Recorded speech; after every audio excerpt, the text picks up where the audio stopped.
काफिरों के साथ जंग करो तब तक जब तक वो अल्लाह और आखिरत के दिन पर ईमान ना ले आए, यानी वो ये बात एक्सेप्ट ना कर लें कि अल्लाह ही हमारा खुदा है, गॉड है जो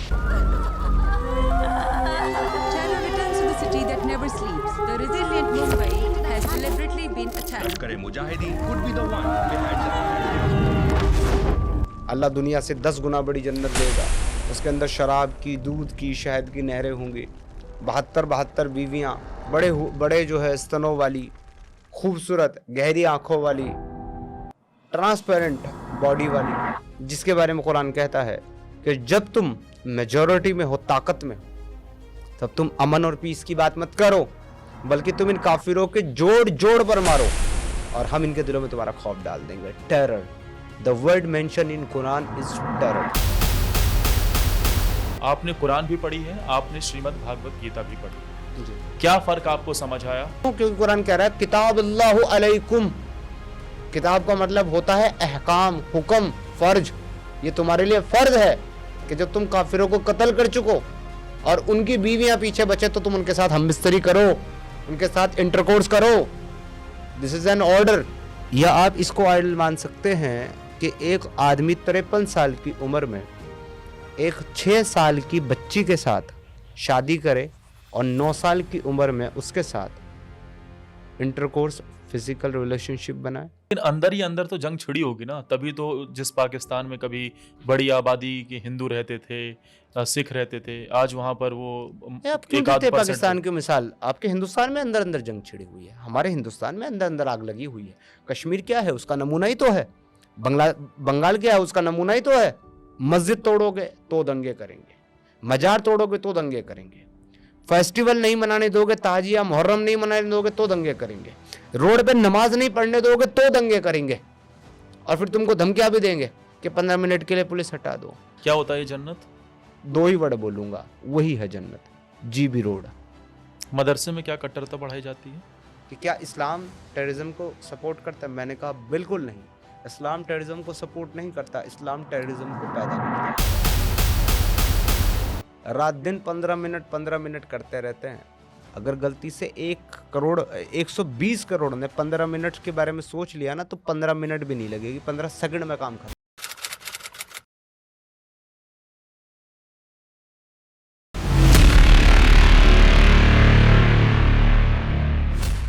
नमस्कार दोस्तों, आज हमारे साथ पॉडकास्ट में एक ऐसे गेस्ट मौजूद हैं जिनका जन्म इस्लाम में हुआ। नाम सदाकत कुरैशी था, लेकिन बाद में वो सिद्धार्थ बन गए और सोशल मीडिया पर लोग उन्हें एक्स मुस्लिम समीर के नाम से खूब देखते और सुनते हैं। जब उन्होंने इस्लाम में जन्म लेने के बाद आगे कुरान पढ़ा और इस्लाम को लेकर उन्होंने सवाल पूछना शुरू किया, तो उन्हें चुप्पी, डर और धमकी मिली, जिसके बाद उन्होंने बाद में इस्लाम भी छोड़ा और अपना नाम भी बदल लिया। समीर भाई साहब, बहुत बहुत स्वागत है आपका। मैं आपको समीर कहूं, सिद्धार्थ कहूं या फिर सदाकत कुरैशी कहूं? आप मुझे सिद्धार्थ कह सकते हैं, समीर कह सकते हैं, क्योंकि सभी लोग मुझे समीर के नाम से, मुस्लिम समीर के नाम से जानते हैं। सिद्धार्थ मेरा नाम है। सनातन में घर वापसी करने के बाद सिद्धार्थ चतुर्वेदी नाम रखा मैंने। सदाकत मेरा पहला नाम था, जो कि इस्लामी नाम था, जो मेरे माता पिता ने मुझे दिया था, जिसका मैं अभी त्याग कर चुका हूँ। तो आप मुझे सिद्धार्थ या समीर दोनों में से कुछ भी बुला सकते हैं, सदाकत तो मैं नहीं हूँ। लेकिन ये सदाकत कैसे सिद्धार्थ बन गया, या फिर एक्स मुस्लिम समीर बन गए? आप एक्स मुस्लिम कैसे बन गए? देखिए, एक्स मुस्लिम बनना कोई ऐसा नहीं है कि आप रात को मुस्लिम सोए और सुबह आप एक्स मुस्लिम उठ गए, या आप सुबह मुसलमान थे और रात को आप एक्स मुस्लिम सोए। ये एक लॉन्ग जर्नी होती है, एक ऐसा पूरा पीरियड होता है जिसमें आप संघर्ष कर रहे होते हैं अपने आप के साथ, अपनी पहचान, अपनी आइडेंटिटी के साथ, या आप ये जानने की जद्दोजहद और जुस्तजू में लगे रहते हैं कि आप आखिर हैं कौन, क्यों हैं, क्या आपका उद्देश्य है, क्या आप करने आए, किसने आपको भेजा। ये सारे जो सवालों की जो जवाब हैं, उनको ढूंढते हुए एक जद्दोजहद में, एक जुस्तजू में, जब आप अपनी ज़िंदगी का एक लंबा सफ़र तय करते हैं और फिर जाकर के आप एक लंबी स्टडी, रिसर्च करने के बाद आपको जब हकीकत आईने की तरह आपके सामने साफ हो जाती है, तब आपको पता चलता है कि ये मज़हब या ये अकीदा या ये विदेशी आइडियोलॉजी जिसको आप अपने माबूद, अपने खुदा की तरफ से हकीकी और सच्चा मज़हब मान करके फॉलो कर रहे थे, वो तो असल में एक झूठ का पुलिंदा है, इससे ज़्यादा कुछ भी नहीं है, जिसको शायद कुछ लोगों ने अपनी पॉलिटिकल जो नीड्स हैं या पॉलिटिकल डिज़ायर हैं वो पूरा करने के लिए इस आइडियोलॉजी को, इस कल्ट को तैयार किया है। इससे ज़्यादा इसके अंदर कुछ है ही नहीं। तो जो चीज़ें आपको बताई गई या जो चीज़ें आपने आज तक समझी, जिन पर आपने यकीन किया, अल्लाह के होने पर, अल्लाह के नबी पर, अल्लाह के फरिश्तों पर, हिसाब किताब पर, आखिरत पर, जन्नत जहन्नम पर, इस सब के पीछे का जो एक पूरा का पूरा बेस है, जब आप उसको जानते हैं तब आपको समझ में आता है कि दुनिया में आपको लड़ाने के लिए, आपको एक टूल की तरह इस्तेमाल करने के लिए, दुनिया में आपको माले गनीमत और गुलाम लोंडियों और ताकत और शोहरत और दौलत और हुकूमत का लालच दिया जाता है।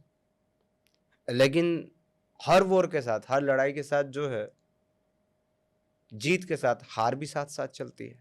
दोनों की पॉसिबिलिटीज रहती है जब आप वॉर में होते हैं कि ज़रूरी नहीं कि आप जीतेंगे, ज़रूरी नहीं आप सामने वाले को कत्ल कर देंगे, ऐसा भी तो हो सकता है कि सामने वाला आपको मार डाले। बिल्कुल। तो ऐसी सिचुएशन के बाद भी वो इससे पीछे ना हटे और इसमें बढ़ चढ़ कर के हिस्सा ले, इसलिए मरने के बाद भी मल्टीपल बेनिफिट्स उनको बता देंगे। मर जाओगे तो अल्लाह के रास्ते में शहीद हो जाओगे तो अल्लाह खुश हो जाएगा, अल्लाह दुनिया से 10 गुना बड़ी जन्नत देगा, उसके अंदर शराब की, दूध की, शहद की नहरें होंगी, 72 बीवियाँ जो तुम्हारे इंतज़ार में बैठी हुई होंगी वो तुमको देगा। ऐसी खूबसूरत, फुल ब्रेस्टेड, बड़े जो है स्तनों वाली, खूबसूरत गहरी आँखों वाली, ट्रांसपेरेंट बॉडी वाली, जो 70 कपड़े पहन ले तो भी उसकी बॉडी, उसका बोन मैरो सब नज़र आए आपको। तो इस तरह के किस्से, कहानियाँ उन लोगों को सुनाई जाती है ताकि वो इस पॉसिबिलिटी के बाद भी कि वहाँ जा कर के तुम मारे जा सकते हो, फिर भी जा कर के मरने के लिए तैयार हो जाए। तो ये सब पे रिसर्च करने के बाद, इस सब की हकीकत जानने के बाद फिर मैं रिलेट कर पाया कि असल में वो आतंकी संगठन जिनको आज के कुछ मुसलमान, सो कॉल्ड मुसलमान, ये कह कर के आतंकी कहते हैं कि इस्लाम जो है वो अमन पसंद मज़हब है, इस्लाम का टेररिज्म और आतंकवाद से कोई लेना देना नहीं है, तो जो आतंकवादी है ना तो वो मुसलमान है ना उनका इस्लाम से कोई ताल्लुक़ है, ये कह करके जिनको डिनाई करने की कोशिश हमारे सो कॉल्ड मुसलमान करते हैं, असल में इस्लाम के जो इस्लाम टेक्स्ट के अंदर है, जो इस्लाम कुरान के अंदर है, जो इस्लाम अहादीस के अंदर है, उस इस्लाम के एक्चुअल फॉलोअर तो वही टेररिस्ट हैं। ये जो बैठ करके उनको फतवा दे रहे होते हैं कि वो मुसलमान नहीं है, इस्लाम ऐसा नहीं सिखाता, ये तो मुसलमान है ही नहीं, ये तो मुनाफिक हैं इस्लाम के मुताबिक। मुनाफिक कहते हैं हिपोक्रेट को, जो सामने से दिखाया कि मैं मुसलमान हूँ, मेरे से बड़ा मुसलमान कोई नहीं है, लेकिन असल में वो इस्लाम को फॉलो ही ना करते हो, या इस्लाम को समझते ही ना हो, या इस्लाम को जानते ही ना, या मानते ना। आज के इन हमारे सो कॉल्ड मुसलमानों का, जिनको आप अक्सर टीवी चैनल्स के ऊपर, सोशल मीडिया में और अलग अलग प्लेटफॉर्म पर, जलसों में और ये सब चीज़ों में आप जिनको खुतबा देते हुए देखते हैं, क्या वो कह रहे हैं Islam is a religion of peace, इस्लाम बड़ा प्यारा मज़हब है, शांति का मज़हब है, अमन का मज़हब है, ये जो टेररिस्ट कर रहे हैं हम इनको लानत भेजते हैं, इनका इस्लाम से कोई लेना देना नहीं है, इनका कोई मज़हब नहीं है, आतंकवाद का, टेररिज्म का कोई मज़हब नहीं होता, ये सारे के सारे हिपोक्रेट मुसलमान हैं। कारण इसका ये है कि जिस आतंकवादी का कोई मज़हब नहीं होता, वो आतंकवादी जब मारा जाता है तो उस आतंकवादी की नमाज जनाजा मज़हब के तरीके से ही होती है। वो आतंकवादी जब मारा जाता है तो उसको दफन करने का तरीका भी मजहबी ही होता है, उसकी कब्र भी मजहबी होती है, उसकी कब्र पर पढ़ा जाने वाला फातिहा भी मजहबी होता है, उसकी मगफिरत की दुआ करने के लिए जो हाथ उठते हैं ना वो भी मजहबी हाथ होते हैं। और ये उस आतंकवादी का अंजाम है जिसका मजहब से कोई लेना देना नहीं है। लेकिन हम जैसे लोग जो अपने आप को एक्स मुस्लिम कहते हैं, मुल्हिद कहते हैं, मुर्तद कहते हैं, उनके लिए इस्लाम में क्या हुक्म है साहब? मन बद्दल दीनहु फक्तुलहु, जो कोई अपना दीन छोड़ दे उसे मार डालो तुरंत। अब अगर मर गए तो उसके बाद फतवा क्या है कि इनको मुसलमानों के कब्रिस्तानों में नहीं दफनाया जा सकता, इनकी नमाजे जनाजा इनकी नहीं पढ़ाई जा सकती। क्यों? क्योंकि काफिर हैं, इस्लाम से फिर गए। यानी आप ये कह रहे हैं जिसने कुरान पढ़ी है, जिसने फिर इस्लाम छोड़ा है, उसके लिए ये सारी चीज़ें प्रतिबंधित हैं, लेकिन दूसरी तरफ एक आतंकवादी के साथ जो इस्लाम की बातें हैं वो सब ट्रीट हो रही हैं। आपने इन सब चीज़ों का जिक्र किया, लेकिन कोई भी मजहब हिंसा, आतंकवाद तो नहीं बढ़ाता। क्या इस्लाम में आप किस तरीके से कह रहे हैं कि भाई ये सारी चीज़ें होती हैं और असली इस्लामिक काम वही कर रहे हैं? ऐसा क्यों आप कह रहे हैं?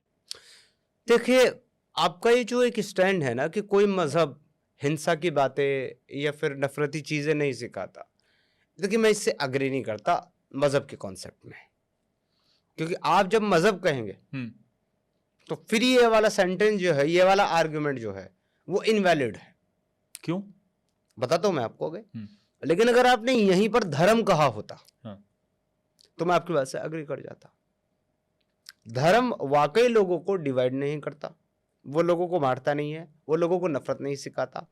धर्म किसी को सही या गलत जज करने के लिए ये नहीं कहता है कि जो आपके धर्म का है मानने वाला है या आपके गॉड का मानने वाला है वो सही है, जो उसका मानने वाला नहीं है वो गलत। धर्म इस तरीके से आपको जज करता नहीं है।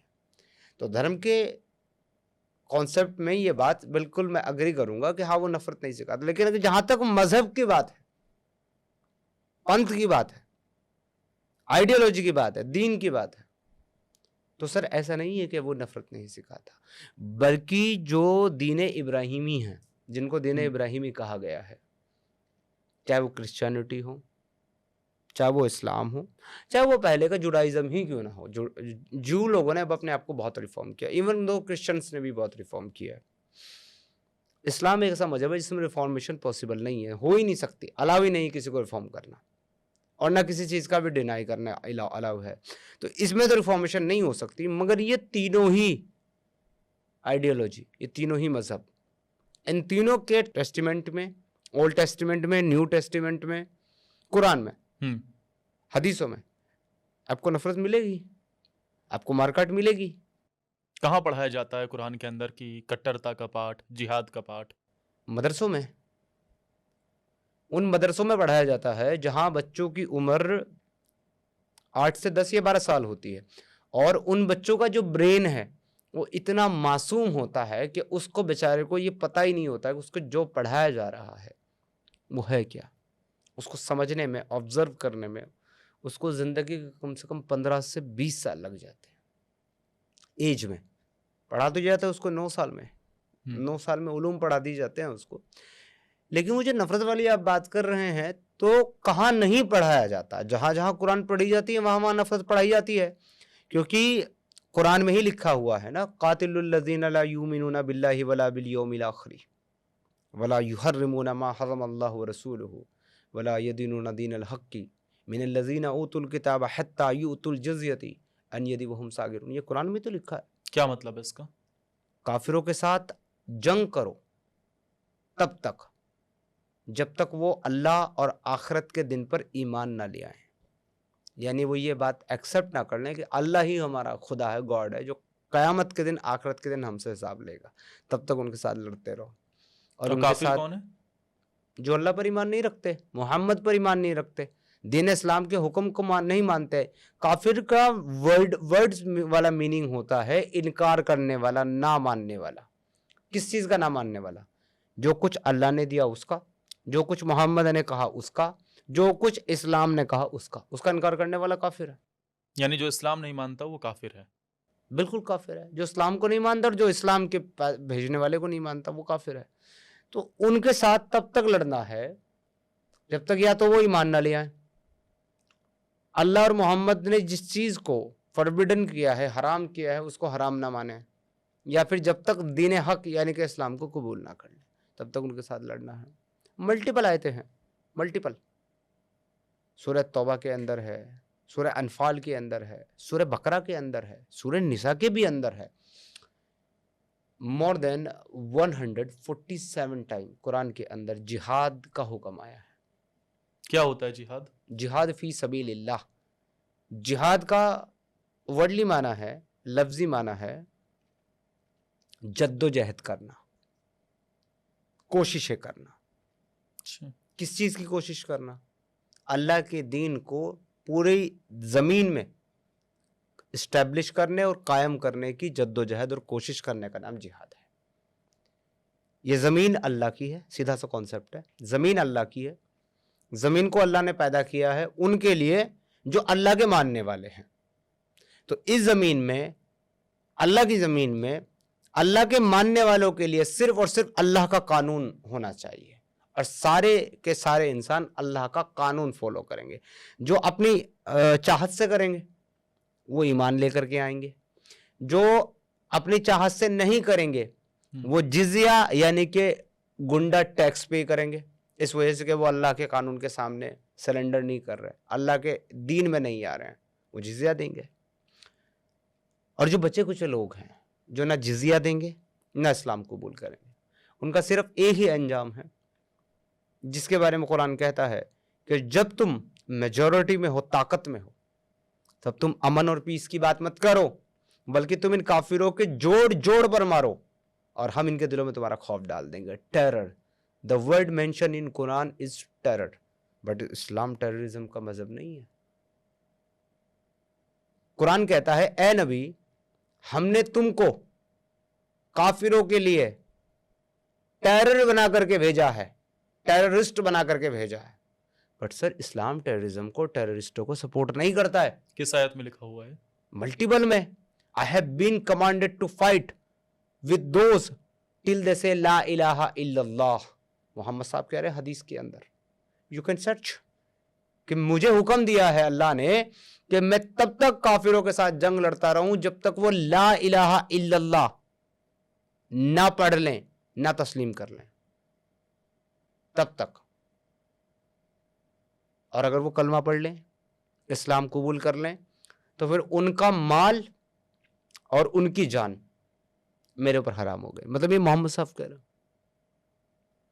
मेरे ऊपर तब हराम हो गई किसी भी इंसान की जान और उसका माल, ना तो उसका माल लूटूंगा ना मैं उसकी जान लूंगा, जब वो इस्लाम में दाखिल हो गया बाई सेइंग वर्ड ला इलाहा इल्लल्लाह। बाकी वो फॉलो करे या ना करे, ये अल्लाह के और उसके बीच का मामला है। वो अल्लाह आखिरत के दिन उससे हिसाब लेगा कि तुमने इस्लाम फॉलो किया कि नहीं किया। मगर जब तक इस्लाम को एंडोर्स ना कर ले तब तक मुहम्मद और तमाम मुसलमानों के लिए उनके साथ लड़ना, उनको कत्ल करना, खून बहाना और उनका माल लूटना, ये हलाल है, अलाउड है, इवन दो ये ऑर्डर है अल्लाह और कुरान का और हदीस का। आपने एक वर्ड का जिक्र किया, हलाल, हलाला, मैं उसके बारे में आपसे पूछूंगा, लेकिन मुझे एक बात बताइए जरा। हलाल और हलाला दो डिफरेंट दोनों चीजें डिफरेंस है, मैं आपसे दोनों के बारे में पूछूंगा, लेकिन एक बात मैं आपसे समझना चाहता हूँ। हमारी सलीम भाई से बात हुई थी, एक्स मुस्लिम सलीम से, उनके साथ हमने पॉडकास्ट किया, लेकिन उन्होंने ये कहा कि हम एक्स मुस्लिम हैं, हम किसी दूसरे मजहब को नहीं मानते हैं, हम अभी भी मुसलमान ही हैं, लेकिन हम कुरान को नहीं मानते हैं। लेकिन आपके साथ मुझे देखकर, क्योंकि लग रहा है आपने तुलसी माला पहनी हुई है, तो आप एक्स मुस्लिम हैं, आप मुसलमान हैं, या फिर आप एक हिंदू बन चुके हैं? और एक्स मुस्लिम मुझे बताइए जरा क्या होते हैं। देखिए, एक्स मुस्लिम जो है ना, वो एक मॉडर्न टाइटल है उन लोगों के लिए जो पहले मुसलमान हुआ करते थे, इस्लाम को फॉलो करते थे और फिर उन्होंने इस्लाम को फॉलो करना बंद कर दिया, उसकी रिचुअल्स और उसकी प्रैक्टिसिंग को डिनाई कर दिया, उसमें जो फेथ था उसको डिनाई कर दिया, उसको रिजेक्ट कर दिया, तो उनको एक्स मुस्लिम कहा जाता है। लेकिन अगर इस्लाम के पर्सपेक्टिव से आप देखो तो हालांकि ये इंग्लिश लैंग्वेज का वर्ड है एक्स मुस्लिम, और कुरान और हदीस जो है वो अरबी के अंदर है, उसकी ट्रांसलेशन ज़्यादातर फ़ारसी और उर्दू के अंदर, ज़्यादातर मानने वाले इस्लाम के उर्दू और अरबी और फ़ारसी बोलने वाले हैं। तो उसके अंदर अरबी के अंदर इस्लाम छोड़ने वाले को मुर्तद कहा जाता है, जिसने इर्तिदाद किया हो। इर्तिदाद से लफ्ज़ निकला है मुर्तद। इर्तिदाद करना, पलट जाना, फिर जाना, मुर्तद जो फिर गया, ठीक है। यानी कि दीन से फिर गया उसका वो मुर्तद, और उसको ही कहा जाता है एक्स मुस्लिम। तो एक्स मुस्लिम तो बेसिकली हम हैं, क्योंकि हम इस्लाम से फिरे हुए हैं। पैदाइश ऐसे घराने में पाई जहाँ इस्लाम फॉलो किया जाता था, फिर इस्लाम को प्रैक्टिस करना छोड़ दिया, उससे फिर गए दीन से, तो मुर्तद तो डेफिनेटली हम हैं। लेकिन सलीम साहब के बारे में जो आपने पर्टिकुलर पूछा है, तो सलीम साहब देखिए एक मुर्तद के साथ वो इस्लाम छोड़ने के साथ साथ वो मुल्हिद हैं। अब मुल्हिद किसको कहते हैं? एथीस्ट, अच्छा, जो किसी गॉड में, किसी खुदा में, किसी में नहीं नास्तिक। मानता, नास्तिक आप उसको कह सकते हैं। सलीम साहब हमारे नास्तिक हैं, लेकिन वो खुद को नास्तिक नहीं वास्तिक कहते हैं। अच्छा, तो इस हिसाब से, लेकिन अगर आप टर्म उनकी यूज करते हो अकॉर्डिंग टू इस्लाम, तो अकॉर्डिंग टू इस्लाम वो मुल्हिद हैं। मुल्हिद कौन? जिसने इल्हाद किया, इल्हाद करने वाला मुल्हिद, यानी कि इनकार करने वाला, डिनाई करने वाला अच्छा, मुल्हिद है। तो वो हर गॉड का, हर कॉन्सेप्ट का इनकार करते हैं, तो वो मुल्हिद हो गए। लेकिन मैं मुल्हिद नहीं हूँ। आप हिंदू धर्म में हैं। मैं इस्लामिक टर्म्स के हिसाब से मुर्तद हूँ, और उसके बाद मैंने सनातन को अपनाया। श्रीमद् भगवत गीता पढ़ी मैंने, मुझे किसी ने रिकमेंड की मेरी पर्सनल प्रॉब्लम्स के लिए। क्यों बने आप सनातनी? क्या पढ़ा आपने ऐसा भगवत गीता में? देखिए, मेरा इंटेंशन नहीं था स्टार्ट से सनातन अपनाने का, क्योंकि जब मैं एक्स मुस्लिम बना था उसके बाद मैंने ये डिसाइड किया था कि मैं किसी मज़हब, किसी धर्म में नहीं जाऊँगा, और मैं सिर्फ और सिर्फ मानवता, ह्यूमैनिटी और देश के कॉन्स्टिट्यूशन को फॉलो करूँगा जहाँ मैं रहता हूँ, और पूरी मानवता की सेवा करूँगा। लेकिन फिर घर परिवार छूटने की वजह से, क्योंकि मैंने जब इस्लाम को छोड़ दिया और उसके बाद टीवी चैनल्स के ऊपर आया और खुलकर इस्लाम को क्रिटिसाइज़ किया, तो मेरे अपने लोग मेरे ख़िलाफ़ हो गए, और मुझे उनकी मुखालफत की वजह से, अपनी थ्रेट के चलते, जान बचाने के लिए मुझे अपना घर परिवार सब छोड़ करके उनसे अलग होना पड़ा। आप अपनी फैमिली के साथ नहीं रहते हैं? नहीं, अब मम्मी पापा? 4 साल से नहीं, 4 साल से बिल्कुल अलग रहता हूँ। तो उस सिचुएशन में मैं जो है बहुत ज़्यादा डिप्रेशन में चला गया था। समय समय पर याद करके अपनी फैमिली को, बच्चों को रोने लगना और ये सब परेशान होना। तो इस डिप्रेशन की वजह से मैं जो है वो अपनी काम पर, अपनी चीज़ों पर फोकस नहीं कर पा रहा था। तो मेरे एक मित्र थे, उन्होंने मुझे सजेस्ट किया कि आप, जैसे कि आप बीमार पड़ते हो तो आप डॉक्टर के पास जाते हो, तो डॉक्टर साहब उसका मज़हब नहीं पूछते कि आपका मज़हब क्या है, मुझे ट्रीटमेंट कराना। आप सीधा दवाई लेते हो, अपना ट्रीटमेंट कराते हो। तो आप श्रीमद् भगवत गीता पढ़ो, उसमें आपकी इस सिचुएशन का जो है सॉल्यूशन मौजूद है। वो जो आप डिप्रेस हो जाते हो, परेशान रहते हो, किसी से भी बहुत ज़्यादा एक्सपेक्टेशन रख लेना, फिर वो एक्सपेक्टेशन टूटती है तो आप हर्ट हो जाते हो, इस सब के लिए। तो मैंने शुरू में तो मुझे अजीब लगा, देखिए, क्योंकि मैं खुद बचपन से तबलीग करते आया था। लोगों को इस्लाम की तबलीग करना, लोगों को इस्लाम में कन्वर्ट करना, ये मेरे काम थे बचपन से, तबलीगी जमात से जुड़ने के बाद। तो मैंने आप तबलीगी जमात से जुड़े थे? जी, तबलीगी जमात से। क्या उद्देश्य होता है इसका? मैं उस पर भी आता हूँ, बस ये ज़रा कंप्लीट कर लूँ। तबलीगी जमात वाला मैं आपको क्लियर करता हूँ। तो मैंने उनको सरकास्टिज्म वे में बोला कि मुसलमान तबलीग करते हैं, आप हिंदू लोग कब से करने लगे? आप मुझे सजेस्ट कर रहे हो गीता पढ़ो। लेकिन मैं आपको इसलिए नहीं कर रहा हूँ कि आप इसको पढ़ करके हिंदू बन जाए या सनातनी बन जाए। मैं आपकी सिचुएशन के अकॉर्डिंग आपको सजेस्ट कर रहा हूँ, आप चाहे तो पढ़ो, चाहे तो ना पढ़ें। तो मैंने, उनकी बात मुझे समझ में आई, मैंने पढ़ा और जब मैंने फर्स्ट चैप्टर पढ़ा तो पढ़ते पढ़ते वो गीता इस तरह की पुस्तक है, अगर आपने कभी पढ़ी हो, जब आप उसको पढ़ना स्टार्ट करते हैं ना, तो आपके माइंड में खुद अपने आप सवाल क्रिएट होते चले जाते हैं, सवाल आते चले जाते हैं कि अगर ऐसा है तो फिर ये कैसे है, और ये है तो फिर ये कैसे है, और ऐसी सिचुएशन होगी तो मैं क्या करूँगा, फिर क्या ऐसा नहीं होगा, मैं ऐसा करूँगा। तो कहीं ना कहीं जो ज्ञान भगवान श्री कृष्ण जो है वो अर्जुन को दे रहे हैं, तो कहीं ना कहीं जब आप श्रीमद् गीता, भगवत गीता का पाठ करते हैं तो आप अर्जुन हो जाते हैं, और आपको ज्ञान देने वाले भगवान श्री कृष्ण जो है वो गीता के अनुसार आपको ज्ञान दे रहे होते हैं। तो वो सिचुएशन जो इंसान रिलेट कर पाता है उसके साथ होती है, जो वो ध्यान से समझने के लिए पढ़ता है। तो फर्स्ट चैप्टर पढ़ने के बाद मेरी वो सिचुएशन हो गई कि मैं फिर लास्ट तक उसको नहीं छोड़ पाया। अच्छा। तो मैंने पूरा 18 चैप्टर पढ़ा पूरा, और पूरा 18 चैप्टर पढ़ने के बाद फिर मेरे मन ने मुझसे कहा कि यही तो है वो डिवाइन मैसेज।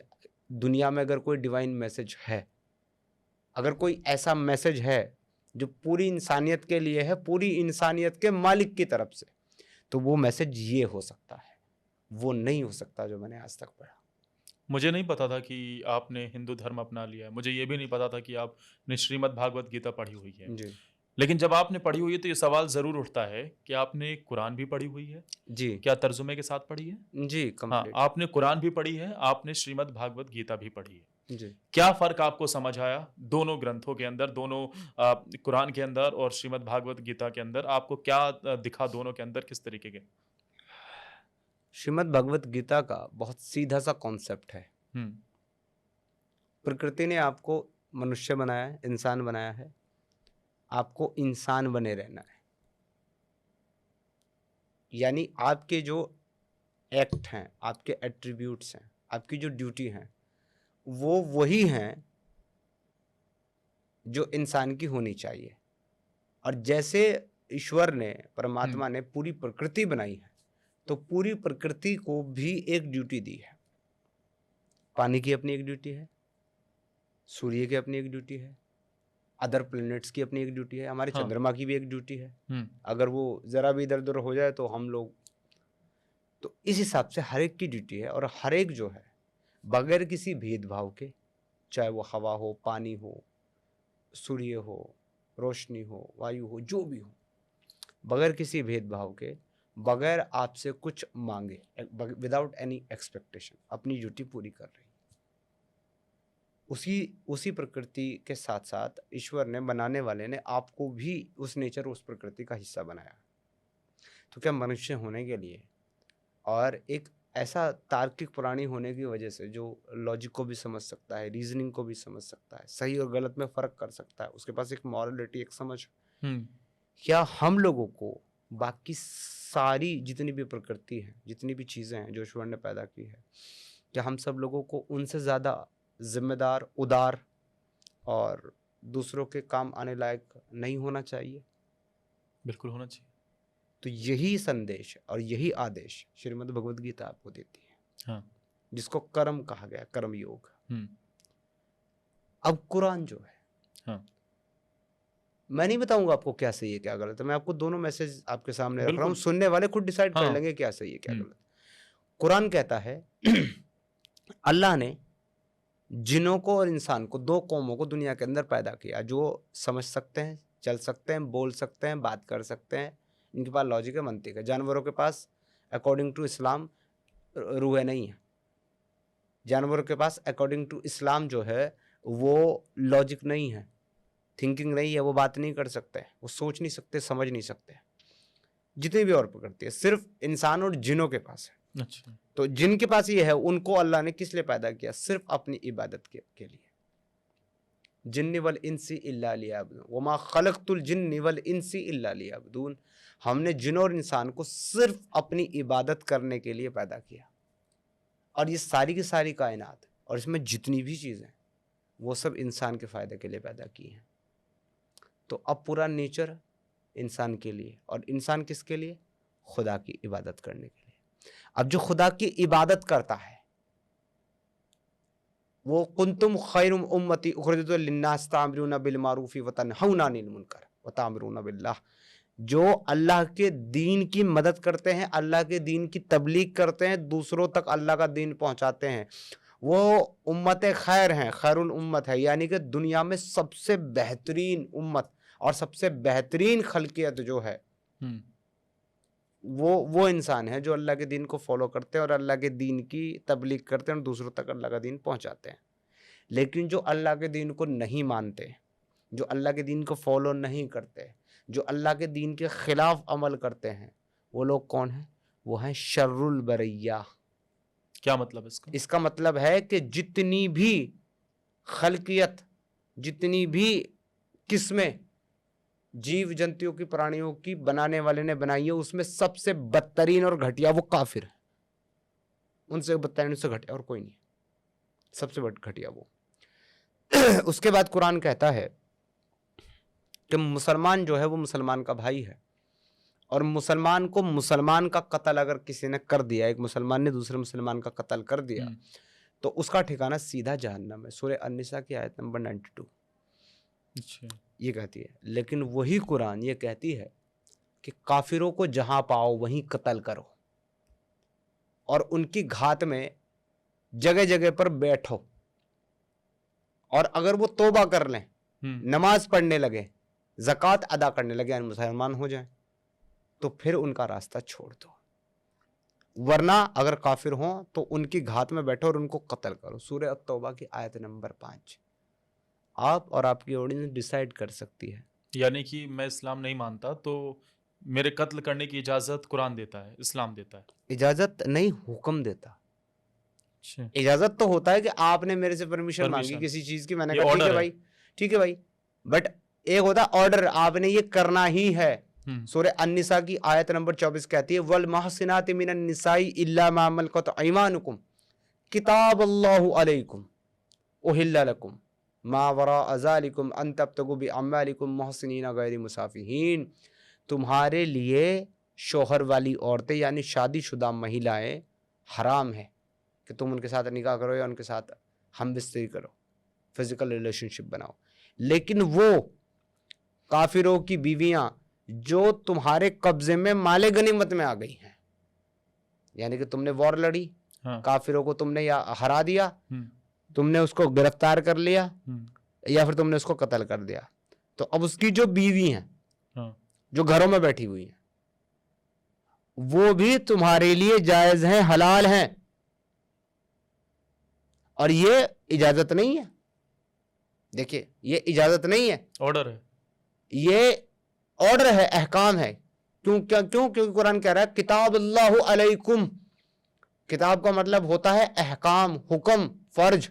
ये तुम्हारे लिए फर्ज है कि जब तुम काफिरों को कत्ल कर चुको और उनकी बीवियां पीछे बचे तो तुम उनके साथ हमबिस्तरी करो, उनके साथ इंटरकोर्स करो।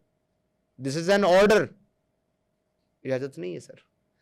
कातिलों को, काफिरों को कत्ल करना, उनकी माँ बहन बेटियों को गुलाम लोंडी बनाना, उनके साथ हमबिस्तरी करने की इजाजत कुरान देता है। सूरह मोमिनून के अंदर कुरान कहता है कद अफलहल मोमिनून, के फला को पहुंच गए, कामयाब हो गए वो मोमिन। कौन से मोमिन? जो नमाज पढ़ते हैं, नमाज में खुशू खुजू पैदा करते हैं और अपनी शर्मगाहों की, मतलब अपने प्राइवेट पार्ट की जो है हिफाजत करते हैं। किससे? इल्ला अला अजवाजिहिम, अब वो औ मा मलकत अयमानुहुम इन्नहु गैरु मलूमीन, सिवाय अपनी बीवियों के और अपनी गुलाम लौंडियों के, कि इनके साथ करने में कोई मलामत, कोई गुनाह, कोई नुकसान नहीं। मतलब अपनी बीवियों के साथ भी आप हमबिस्तरी कर सकते हैं। अच्छा, जो कि 4 तक हो सकती है अकॉर्डिंग टू इस्लाम, और आप गुलाम लौंडियों के साथ भी हमबिस्तरी, सेक्सुअल रिलेशनशिप बिल्ड कर सकते हैं, जो कि लातादाद हैं, जितनी आप पकड़ सको उतनी। कुरान कहता है, मैं नहीं कह रहा हूँ। किसी को अगर एतराज हो कि मैं ऐसी बात क्यों कह रहा हूँ, ऐसी बात कुरान में नहीं, तो मैं तो रेफरेंस देके बात कर रहा हूँ ना। सूरह मोमिनून की आयत नंबर 1 से 7 तक आप पढ़ लें, सूरह अन-निसा की आयत नंबर 24 आप पढ़ लें, वल मोहसिनाती जो मैंने पढ़ी अभी। इसके अलावा जितनी भी कुरान की आयतों का, जितनी भी चीज़ों का मैं यहाँ पर जिक्र कर रहा हूँ, उन सबका मैं रेफरेंस आपको दे रहा हूँ। तो अगर किसी को इस बात से एतराज़ है कि मैं ऐसा क्यों बोल रहा हूँ, तो उसको इस पर एतराज़ होना चाहिए कि उसकी किताब में ऐसा क्यों लिखा है। Am I right, sir, or not? बिल्कुल। अगर उसको इस पर एतराज नहीं है कि उसकी किताब में ये क्यों लिखा है, तो मैं कहता हूं उसका मुझ पर एतराज करना कि मैं ऐसा क्यों बोल रहा हूं, ये हिपोक्रेसी है। कुरान और हदीस में क्या अंतर है? Quran is word of God, Allah, and Hadith is Sunnah of Muhammad, prophet of God. अल्लाह ने हुक्म दिया नमाज पढ़ो, सलात का लफ्ज इस्तेमाल किया कुरान के अंदर,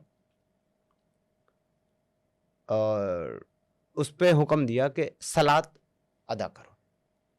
अब सलात का मीनिंग जो है वो नमाज हो गया। अब क्या? नमाज पढ़ो। अब वो नमाज कैसे पढ़नी है, कितनी रकात पढ़नी है, इसका जिक्र कुरान में नहीं है। तो वो नमाज पढ़ने के लिए अब कहां से जानोगे नमाज कैसे पढ़नी है? वो बताती है आपको हदीस। अच्छा, मुहम्मद की हदीस। मुहम्मद ने जो काम किया, जिस तरीके से किया, वो सुन्नत है, और मुहम्मद ने जिस काम को करने का, जिस तरीके से करने का हुक्म दिया, वो हदीस है। Means word of Muhammad is hadith, simply अगर आप समझना चाहो, word of Muhammad is hadith, word of Allah is Quran. और हदीस में किस तरीके की बातें लिखी हैं? और क्या सेम आप उनसे भी इत्तेफाक करते हैं? सेम बिल्कुल। देखिए, दुनिया का एक ऐसा इंसान जिसके बारे में कुरान कहता है कि हमने उसको रहमतुल लिल आलमीन बनाकर भेजा है, यानी पूरी दुनिया के लिए मर्सी बनाकर भेजा है। और कहता है कि हमने उसको उसवतुल हसना बनाया है, बेहतरीन रोल मॉडल, आइडल पर्सन आपके लिए, तमाम दुनिया के लिए। हम्म, तो उस बेहतरीन रोल मॉडल को, बेहतरीन नमूने को और उस मर्सी मैन को अगर हमने देखना है तो यही समझेंगे ना कि वो मर्सी है, दयालु है, सारी दुनिया के लिए आइडल है, रोल मॉडल है। लेकिन जब हम हदीस को पढ़ते हैं तो सब हमें तो वो कहीं से भी आइडल नजर नहीं आता, ऐसा हमें क्यों? कहीं से भी वो रहमतुल लिल आलमीन नजर नहीं आता। ऐसा क्यों कह रहे हैं आप? क्या आप ये मान सकते हैं कि कोई भी एक आइडल पर्सन, छोटी सी 3 महीने की बच्ची या 3 साल की बच्ची जो कि घुटने पर रेंग रही है और उसने अभी अभी रिसेंटली दूध पीना छोड़ा है अपनी माँ का, और कोई भी एक आइडल पर्सन जो कि 50-55 साल की उम्र का है, वो उस बच्ची को देखे और कहे कि अगर ये बच्ची बड़ी हो गई मेरे जीते जी तो मैं इससे शादी कर लूंगा, और वो भी तब जब वो बच्ची उसके अपने खास दोस्त की बेटी हो, आप इसको आइडल मान सकते हैं? मेरी समझ से तो नहीं। या आप इसको आइडल मान सकते हैं कि एक आदमी 53 साल की उम्र में एक 6 साल की बच्ची के साथ शादी करे और 9 साल की उम्र में उसके साथ इंटरकोर्स, फिजिकल रिलेशनशिप बनाए? आप इसको आइडल मान सकते हैं? बिल्कुल नहीं। चलिए, इसको तो मान ही सकते होंगे ना कि एक आदमी जो है किसी को अपना मुंह बोला बेटा मुकर्रर करे, उसको कहे आज से तुम मेरे बेटे हो और तुम्हारा नाम जो है वो मेरे नाम के साथ जुड़ गया, यानी कि आप उसको सरनेम में अपना नाम दे देते हैं, फिर आप उसकी शादी कराते हैं एक लड़की से, और जब शादी हो जाती है तो शादी के कुछ टाइम के बाद आप उस अपने बेटे से, मुंह बोले बेटे से, उस लड़की का तलाक करवा देते हैं, और तलाक करवाने के बाद में आप उससे निकाह कर लेते हैं उस लड़की से, जो कि अब तक आपके मुंह बोले बेटे की बीवी यानी आपकी बहू थी, आप उसको बहू से बीवी बना लेते हैं। इसको तो आप आइडल मान ही सकते हैं ना? नहीं, बिल्कुल नहीं। तो ये सब किसने किया है? कहाँ लिखा हुआ है? कुरान सूरा अल अहजाब चैप्टर नंबर 33 वर्स नंबर 37। और किसने किया है? हजरत प्रॉफिट मोहम्मद साहब ने, आइडल पर्सन ने, अपने मुंह बोले बेटे जैद की बीवी ज़ैनब को अपनी बीवी बना लिया, अपनी बहू से अपनी बीवी बना लिया। वही ज़ैनब जिनका 36 के अंदर जिक्र आता है, यानी कि 33 की 36 के अंदर जब उसने जैद से शादी करने से इनकार कर दिया तो अल्लाह कहता है, कुरान कहता है कि किसी भी इंसान को अपने किसी भी मामले में फैसला करने का अख्तियार तब खत्म हो जाता है जब उसके उस मामले में कोई भी फैसला अल्लाह और उसका रसूल कर ले। अब अल्लाह के रसूल ने फैसला कर लिया कि ज़ैनब को जैद से शादी करनी है तो करनी पड़ेगी, उसका हक खत्म हो गया इनकार करने का, तो उसने शादी की, क्योंकि वो कह रही थी कि ये तुम्हारा मुंह बोला बेटा है, मैं ऊंचे घराने की हूँ।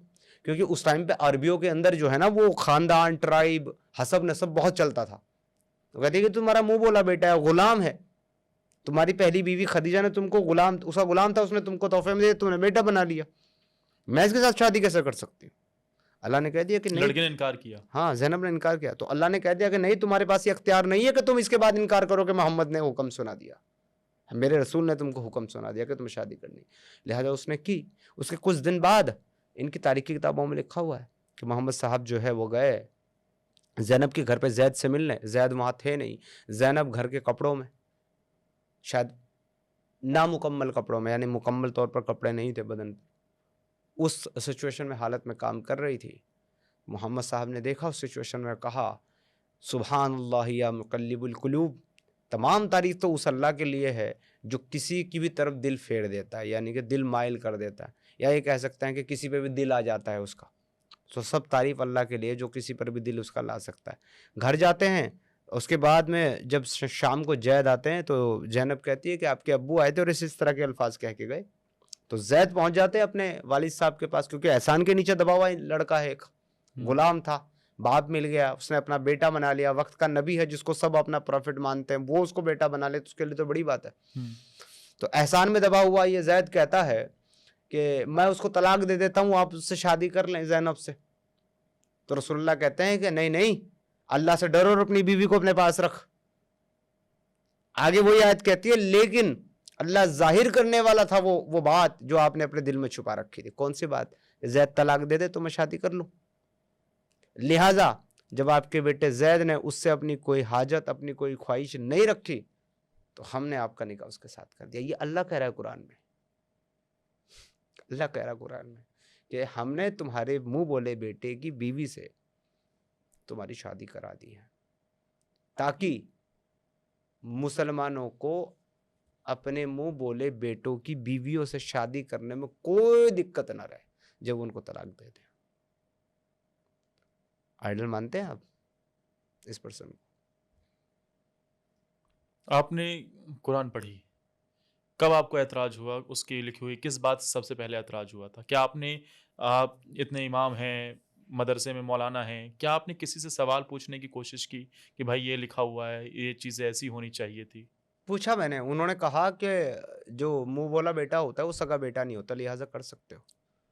उन्होंने कहा कि जो आप गोद ली बच्ची होती है, जिसको आप पाल लेते हो बचपन में, सपोज कोई 2-3 साल की, 5 साल की कोई बच्ची है, आपने उसको उठाया, आपकी बीवी ने उसको दूध नहीं पिलाया क्योंकि दूध पीने की उम्र नहीं है उसकी, आपने उसको पाल लिया, बड़ी हो गई, जवान हो गई, एक दिन आपने उसको देखा, हालांकि गैर महरम है आपके लिए, आप उसको देख भी नहीं सकते बगैर पर्दे के, लेकिन अगर आपकी नज़र पड़ गई और आपकी नज़र पड़ने के बाद आपका दिल आ गया उसके ऊपर और आप कहोगे ये तो बड़ी खूबसूरत है, मैं तो उससे शादी करना चाहता हूँ, तो बिल्कुल आप कर सकते हैं। दिस इज हलाल, इट इज अलाउ इन इस्लाम।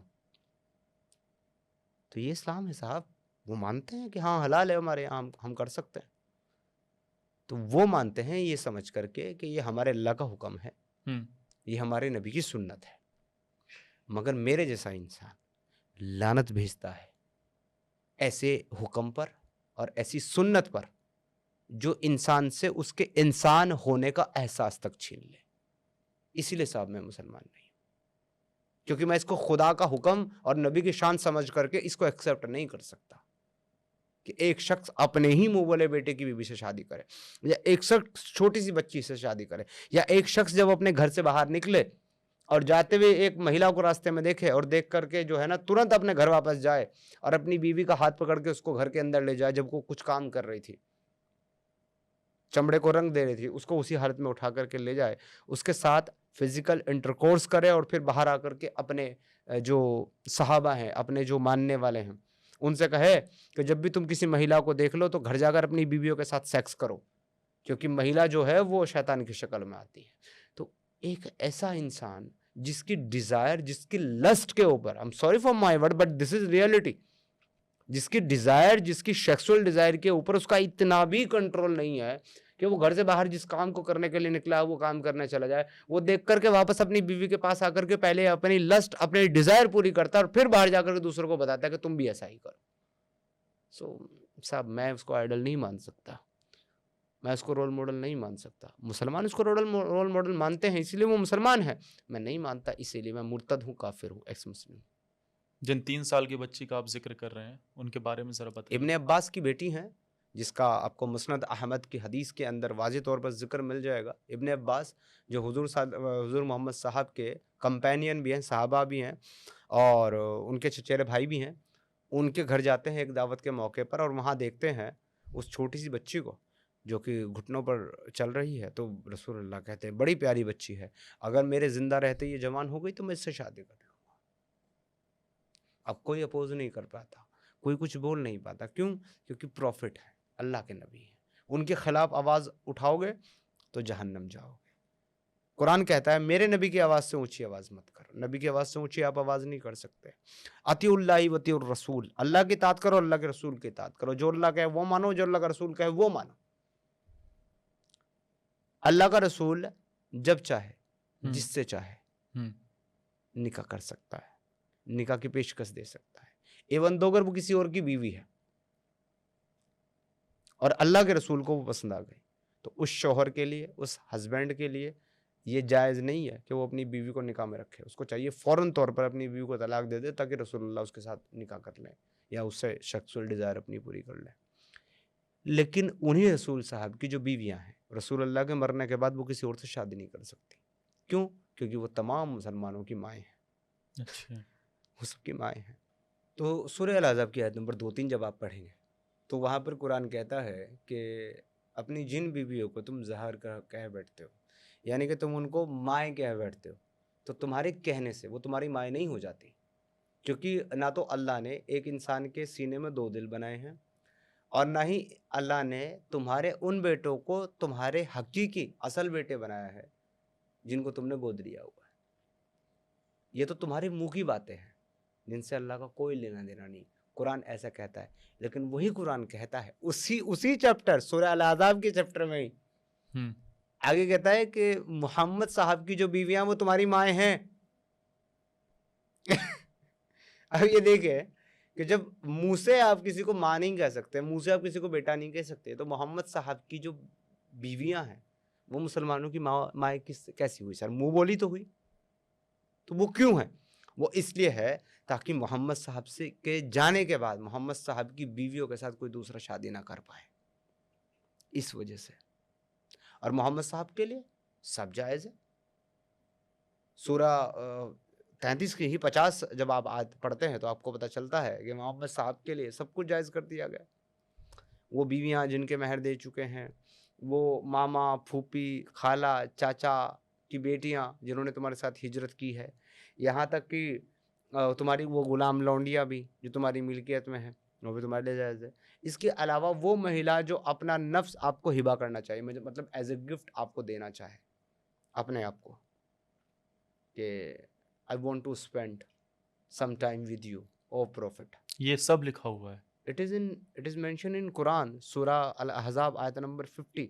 तो वो भी मोहम्मद साहब के लिए अलाउड है, जायज़ है, मगर किसी और के लिए नहीं, किसी और के लिए नहीं। उसी आयत में आगे लिखा हुआ है कि ये सिर्फ और सिर्फ तेरे लिए है, बाकी आम मुसलमानों के लिए नहीं। तो ये जो बुक है, ये जो किताब है, ये सिर्फ और सिर्फ मोहम्मद साहब की सेक्सुअल लाइफ को सेटिस्फाई करती हुई, उनके जो घर के झगड़े हैं, पर्सनल इश्यूज, प्रॉब्लम है, उनके अंदर जो है वो पंचायत लगाती हुई, मोहम्मद साहब को डिफेंड करती हुई, मोहम्मद साहब के अगेंस्ट जो भी है उसको धमकी देती हुई, उसको डांटती हुई, उसको गाली गलौज करती हुई नज़र आती है। इसके अलावा इस किताब के अंदर ऐसा कोई स्पिरिचुअल मैसेज नहीं है जो पूरी दुनिया, पूरी इंसानियत, पूरी कायनात के लिए हो, सिवाय इसके कि अल्लाह ही ने सारी कायनात को बनाया है, मोहम्मद उसका रसूल है और अल्लाह ही की इबादत करो। इसके अलावा कोई यूनिवर्सल मैसेज कुरान में नहीं है, एक भी नहीं। कुरान की कौन सी आयतें थी जो सबसे पहले आपके मन में सवाल उठाती थी? कुरान की सारी आयतें सवाल उठाने वाली हैं। कुरान के अंदर ऐसी कोई आयत नहीं है जिसका अगर एक मुसलमान ट्रांसलेशन तर्जुमे के साथ पढ़े और वो अपना सर ना नोचने बैठ जाए और वो ये सवाल करने ना बैठ जाए कि हाउ इज़ इट पॉसिबल। जैसे कि कुरान कहता है कि हमने तुमको जो है उछलते हुए पानी से पैदा किया, मतलब मेल स्पर्म को कुरान किस तरीके से डिफाइन कर रहा है। देखिए, कुरान कहता है कि हमने तुमको उछलते हुए पानी से पैदा किया, जो पैदा होता है रिब्स, पसली और रीढ़ की हड्डी के दरमियान से।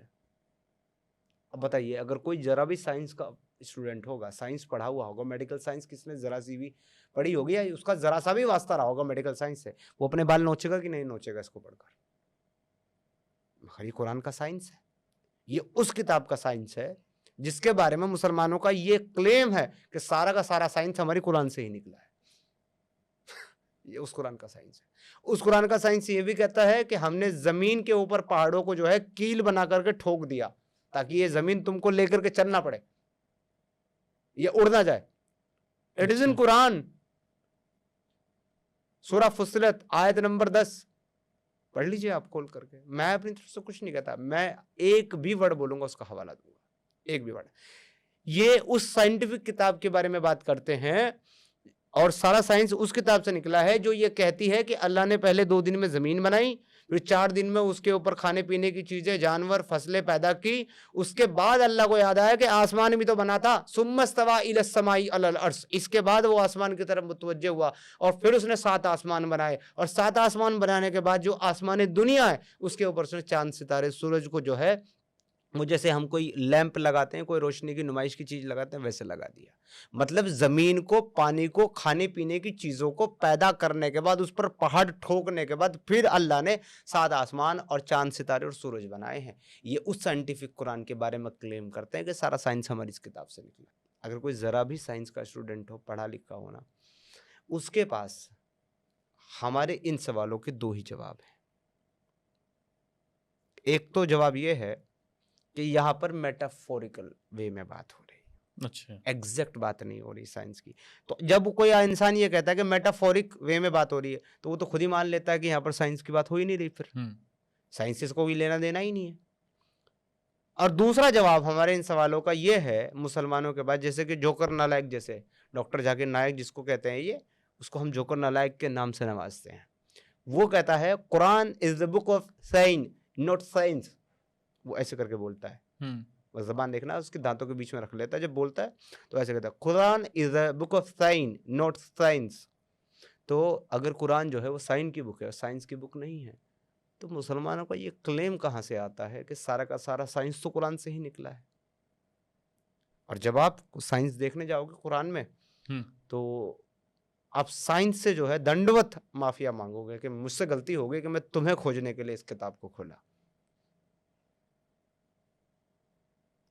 कैसी किताब, कौन सा आसमानी इल्म? आपको डर नहीं लगता कभी? किस चीज का? ये सारी बातें आप खुले तौर पर बोलते हैं, ज्यादा सब ज्यादा चीज़- क्या करेंगे साहब, क्या करेंगे ज्यादा से ज्यादा? मेरा धमकियां मिलती हैं? बहुत कुछ मिलता है, गालियां भी मिलती है, धमकियां भी मिलती है, मगर ज्यादा से ज्यादा कोई किसी का क्या नुकसान करता है, कर सकता है सबसे बड़ा किसी व्यक्ति का? उसकी जान ले सकता है, इससे ज्यादा तो कुछ नहीं। आज मर गए, कल दूसरा दिन। तो मुझे अब साहब वो आदमी बता दें जो कभी नहीं मरेगा, जो अमर है, हमेशा रहने वाला है। ऐसे तो कोई नहीं है, सबको मरना है। तो आप अपने आप को एक मृत शरीर मानकर ही चलते हैं कि आत्मा जिंदा है लेकिन शरीर मृत है? जब मैं अपने घर से निकला था 2021 में, हाँ, तो मैं अपने कुछ चंद कपड़े लेकर के निकला था। एक सफेद रुमाल भी था, उसको मैंने सर पे बांध लिया था अपने, सफेद रुमाल, और तब निकला था। तो पूरे रास्ते मेरे जहन में, मेरे दिल में बार बार एक ही सेंटेंस रिपीट हो रहा था, ये रुमाल नहीं मेरा कफन है। मैं साहब घर से कफन बांध के निकला हूं। मैं अपना शरीर उसी घर में छोड़ आया जिस घर में मैंने पैदाइश पाई। जिन माता पिता ने मुझे पैदा किया, मुझे पाला पोसा, मुझे बड़ा किया, मैं उनका कर्जदार हूं, ऋणी हूं, और हमेशा रहूंगा। और मैं उनका कर्ज कभी चुका नहीं सकता। कारण यह है कि मैंने सर जो है अपनी एक गलत चीज को गलत मानने के लिए अपने पूरे परिवार को त्याग दिया। और जिस समय मुझे उनकी सेवा करनी चाहिए थी, जिस समय मुझे उनके उपकार के बदले में ऋणी रह करके उनके चरणों की धूल को अपने माथे पर लगाना चाहिए था, उस समय मैं उनके पास नहीं हूं।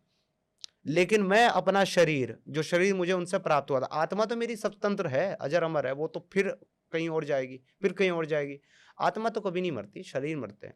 तो मैं, मेरा वो शरीर जो है वो उसी घर में छोड़ आया हूं जिस घर में मैंने वो शरीर पाया था। मुझे दिख रहा है कि आप ये बातें करते हुए भावुक उठते हैं।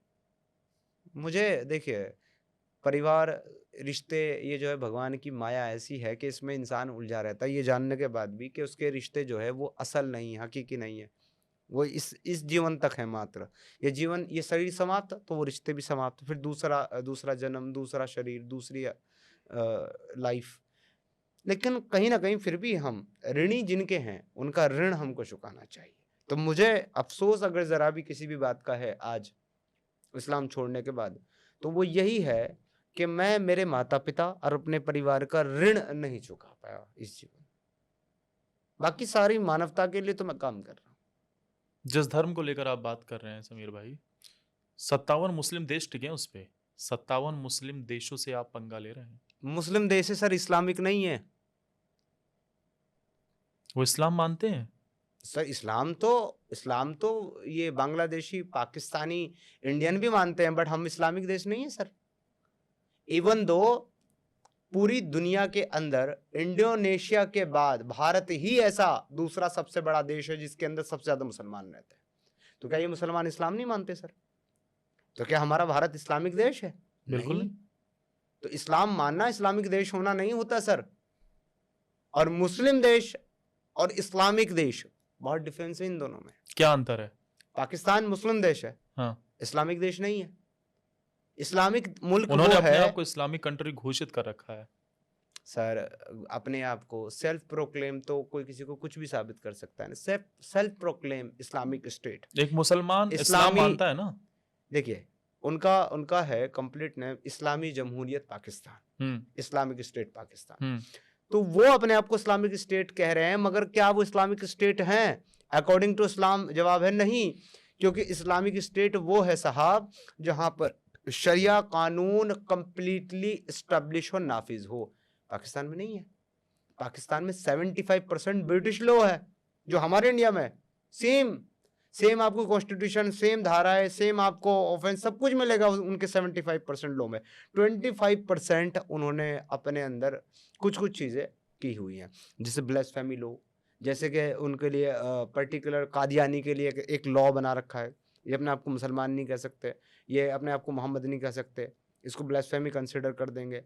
तो कुछ चीजें हैं, बट कंप्लीटली इस्लामिक शरिया नाफिज नहीं है सर पाकिस्तान के अंदर, और दुनिया में किसी भी कंट्री में नहीं है, पूरे वर्ल्ड में कहीं भी नहीं है। क्योंकि पूरे वर्ल्ड में कंप्लीट इस्लामिक शरिया तब तक नहीं हो सकती जब तक आप कुरान के, इस्लाम के एक छोटे से छोटे हुक्म का भी वायलेशन करते हो। ईरान में तो शरिया कानून लागू है। कहाँ सर? स्लेवरी होती है वहां पर। कई ऐसी घटनाएं निकल कर आई हैं पहले। देखिए ना, इस्लामिक शरिया का मतलब क्या है? Complete law of Allah, complete law of Allah. दीन है इस्लाम, दीन का मतलब होता है लॉ, रूल्स एंड रेगुलेशन। तो जो अल्लाह के लॉ हैं, जो पूरी तरीके से नाफिज हैं, वो इस्लामिक स्टेट है, इस्लामिक शरिया है। इस्लामिक शरिया ये कहती है कि आप जो है काफिरों के साथ जंग करो अगर वो इस्लाम कबूल ना करें। कौन सा मुल्क लड़ रहा है इस बेस पर कि तुम इस्लाम कबूल नहीं करते तुम्हें मारेंगे? एक का नाम बता दीजिए। कोई भी नहीं। इस्लाम कहता है कि लेकिन अंदर ही अंदर तो जंग छिड़ी होगी ना, तभी तो जिस पाकिस्तान में कभी बड़ी आबादी के हिंदू रहते थे, सिख रहते थे, आज वहां पर वो आप क्यों एक आध देते हैं परसेंट पाकिस्तान की मिसाल? आपके हिंदुस्तान में अंदर अंदर जंग छिड़ी हुई है, हमारे हिंदुस्तान में अंदर अंदर आग लगी हुई है। कश्मीर क्या है? उसका नमूना ही तो है। बंगाल क्या है? उसका नमूना ही तो है। केरला क्या है? उसका नमूना ही तो है। गुजरात क्या है? उसका नमूना ही तो। ये सब के सब जो इंसिडेंट हो रहे हैं, मुजफ्फरनगर क्या है? उसी का नमूना है। हमारे अपने देश के अंदर आग लगी हुई है। हमारे अपने देश के अंदर एक आदमी खड़ा होकर के कहता है 15 मिनट पुलिस हटा दो और तुमको देख लेंगे। 143 या 44 करोड़ जनसंख्या है इस समय भारत की, जिसमें 24 करोड़ है ये कम्युनिटी, मुस्लिम कम्युनिटी। चाहिए तो ये था कि जब छठवां हिस्सा हो देश की पॉपुलेशन का छठवां हिस्सा हो, तो चाहिए तो ये था कि सबसे मिलजुल करके प्यार मोहब्बत के साथ, प्रेम के साथ इस देश को आगे बढ़ाने के लिए काम करते। लेकिन सोच क्या है?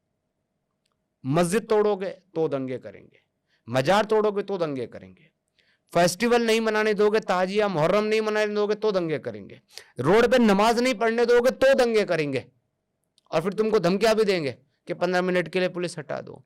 साहब अगर 24 करोड़, हालांकि में 24 करोड़ है नहीं ऐसे मूर्ख, वो कुछ चंद लोग हैं इस तरह की बकवास करने वाले, उनको फॉलो करने वाले चंद लोग हैं। लेकिन मैं एक एग्जाम्पल देने के लिए बोल रहा हूँ।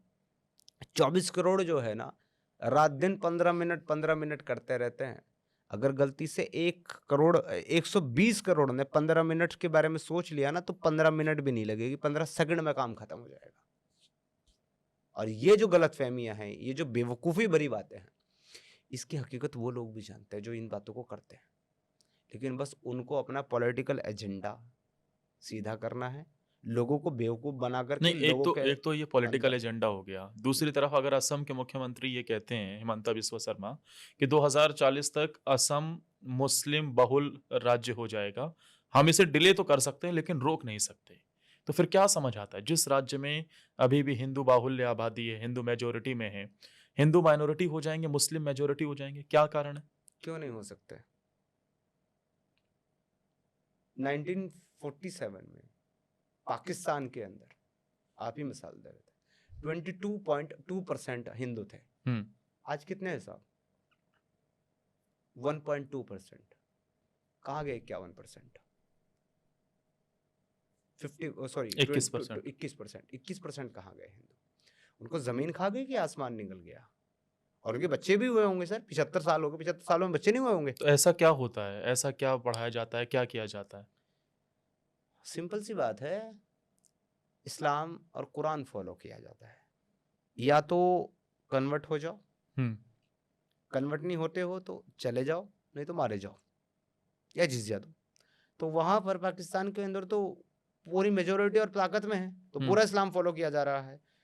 पाकिस्तान की गवर्नमेंट का ऑफिशियल डाटा ये कहता है, मैं ऑफिशियल डाटा की बात कर रहा हूँ, ग्राउंड रियलिटी से बहुत ज़्यादा है, शायद 10 टाइम ज़्यादा है। ग्राउंड लेवल की मैं रियलिटी बता रहा हूँ, मगर पाकिस्तान का ऑफिशियल डाटा ये कहता है कि हर साल 1000 हिंदू बच्चियों को 45-50 साल के मुसलमान बाबों से प्यार हो जाता है और वो उनके साथ भाग जाती हैं घर से। अच्छा। और वो उनके साथ शादी करके इस्लाम कबूल कर लेती हैं। और इन बच्चियों की उम्र ऑफिशियल डाटा के मुताबिक 18 साल होती है, मगर रियलिटी में उनकी उम्र 11 साल, 12 साल, 13 साल और 9 साल होती है सर। उनके माँ बाप कोर्ट में जाकर के केस तक नहीं कर सकते। आपको पता है क्यों नहीं कर सकते? क्योंकि अगर आपको पाकिस्तान में कोई केस फाइल करना है तो आपको एक मुस्लिम काउंसलर, मुस्लिम लॉयर की ज़रूरत है। अगर आपको हाई कोर्ट और सुप्रीम कोर्ट में केस दर्ज करना, अगर आपके पास तो फिर कोई लड़ेगा ही नहीं वहां पे। अगर आपके पास मुस्लिम लॉयर है, काउंसलर नहीं है, तो आप केस नहीं लड़ सकते। तो मुसलमान के खिलाफ जाता नहीं है, क्योंकि उसको पता है कि वो इस्लाम को फॉलो कर रहा है। तो पहली बात तो वहां जाने वालों का ये हाल होता है, ज़्यादातर लोग कोर्ट तक जा ही नहीं पाते। और अगर किसी वजह से कोई मुसलमान की इंसानियत के नाते, पैसे के नाते, किसी भी रीजन के नाते कोई लॉयर अगर मुसलमान केस लड़ने के लिए तैयार भी हो जाए, तो उन माँ बाप की जिंदगी के 15-20 साल तो ये साबित करने में लग जाते हैं कि उनकी बच्ची 11 साल की थी, 18 साल की नहीं। अच्छा। 15-20 साल तो इसमें निकल जाएंगे, क्योंकि वहां पर उन्होंने तय कर लिया कि आपकी बच्ची जो है वो 18 साल की है, वो बालिग है, उसको इस 50 साल के बाबा से प्यार हो गया, उसके साथ शादी करके निकाह करके इस्लाम कबूल कर लिया। ये ऑफिशियल आंकड़ा है सर, ऑफिशियल पाकिस्तानी गवर्नमेंट का। रियलिटी है 10,000 बच्चियां हर साल, 10 टाइम्स ऐसे होता है। लोगों को मजबूर किया जाता है। कुरान के अंदर एक टर्म है 929 में कि जब तक तुम लोगों के साथ जंग करते रहो, जब तक वो ईमान ना लाए, मुसलमान ना बने या इस्लाम को कबूल ना कर लें, और या फिर उनसे आप जिजिया हासिल करो कि वो अपने हाथों से जिजिया दें, वहुम सागिरून, सागिर बन के, छोटे बनकर। अच्छा। तो जिजिया जो है ना, वो अपने आप में एक बहुत बड़ा दाग है दुनिया के ऊपर कि आप इस्लाम कबूल नहीं करें, इस्लामिक अल्लाह को नहीं मान रहे, तो आपको जिजिया देना पड़ेगा। मगर सिर्फ जिजिया लेने से आपकी जान नहीं छोड़ी जा सकती, आपको जलील किया जाएगा, आपको छोटा बनाया जाएगा, आपको घुटनों पर बैठाया जाएगा, आपके मुंह पर थूका जाएगा, हर वो कोशिश की जाएगी जिससे आप छोटा, गिरा हुआ और गंदा और घिनौना फील करो जिजिया देते हुए, ताकि आप इस सबसे परेशान होकर के मुसलमान बन जाओ। मुझे एक बात बताइए जरा, डेटा ये कहता है कि इस वक्त मुस्लिम आबादी पूरी दुनिया में बहुत तेजी से बढ़ रही है, हिंदुस्तान के अंदर भी। क्या कारण है इसके पीछे का रीजन? क्योंकि बच्चे अल्लाह की देन है और 4-4 शादियां करना आपका हक है, बस इस वजह से बढ़ रही है। आप हिंदू पॉपुलेशन देख लें, ज्यादा दूर ना जाएं, आप 100 साल का आंकड़ा देख लें, मिल जाएगा आपको इजीली इंटरनेट पे। 100 साल पहले भारत की जनसंख्या, आबादी कितनी थी, उसमें हिंदू कितना था, मुस्लिम कितना था। आज 100 साल के बाद आप देख लीजिएगा, आप डिफरेंस आपके सामने होगा। 2 गुना नहीं बल्कि 3 गुना ज्यादा तेजी से मुसलमान बच्चों की रिप्रोडक्शन हो रही है। क्यों हो रही है? क्योंकि खुद मोहम्मद साहब की हदीस है कि मुझे क़यामत के दिन तुम्हारे ऊपर ये देख करके फक्र होगा, मैं बाकी नबियों पर बाकी जो प्रॉफिट आए हैं पहले 1,24,000 कमोबेश, उनके ऊपर ये कह करके रश्क करूंगा यानी फक्र करूंगा कि देखो मेरी उम्मत सबसे बड़ी है, सबसे ज्यादा तादाद में तुम हो। उन मोहम्मद साहब का हुक्म है कि तुम ऐसी औरतों से, ऐसी महिलाओं से शादी करो जो ज्यादा बच्चे पैदा करने वाली हो, अच्छा, ताकि मेरी उम्मत की तादाद ज्यादा हो। जब नबी ऐसा ऑर्डर दे और जब कुरान ऐसा ऑर्डर दें कि तुम्हारी बीवियां तुम्हारी खेतियां हैं, तो तुम जिस तरफ से चाहो उनमें जाओ, सूरह अल बकरा आयत नंबर 223, और उनसे बच्चे पैदा करो, तो साहब मुसलमान क्या करेगा? जब उसको जन्नत जाना है, जब उसको अल्लाह को खुश करना है, नबी के तरीके पे वो जिंदगी गुजारने पर अल्लाह खुश होगा और जन्नत देगा। क्या होता है ये जन्नत?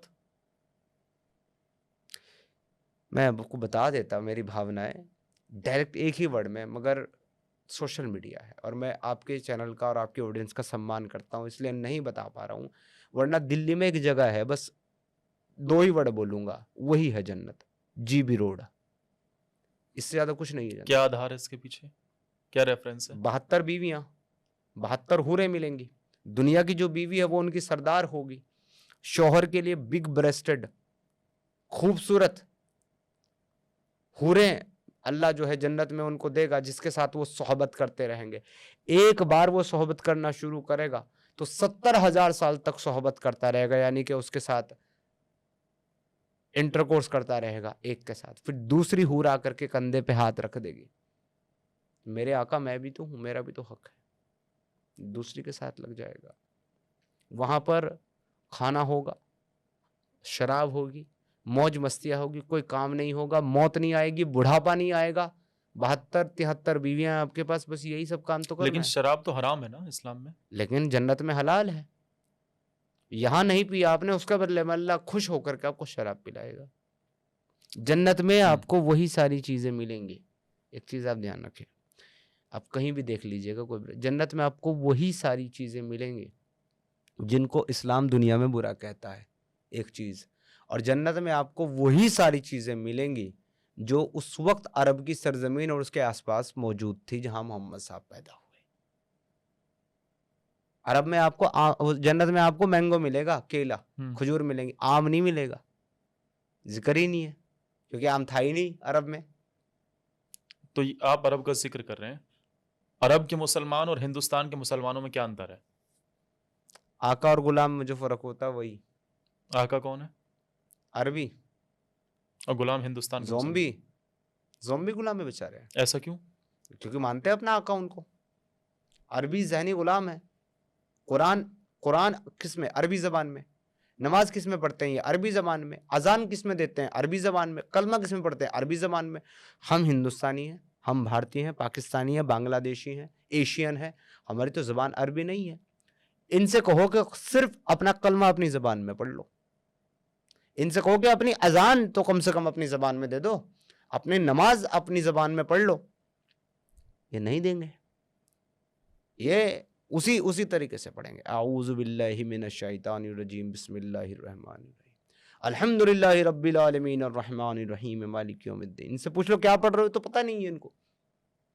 95 नहीं बल्कि 97-8% मुसलमानों को ये पता ही नहीं है कि अजान में मुल्ला क्या कह रहा है, जिसके बाद वो मस्जिद की तरफ नमाज पढ़ने जाता है, और नमाज में वो जो पढ़ रहा है उसका मतलब क्या है।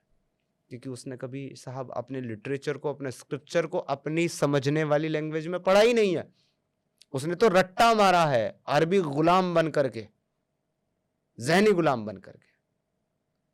और इनकी हालत, पाकिस्तान के मुसलमान हो, बांग्लादेश के मुसलमान हो, चाहे भारत का मुसलमान हो, इनकी मिसाल केतली की है। केटल जो होती है ना चाय की, ये वो केटल है, और चाय है अरबी लोग। अच्छा। वो चाय ठंडी हो गई, मगर ये केतली अभी तक गर्म है।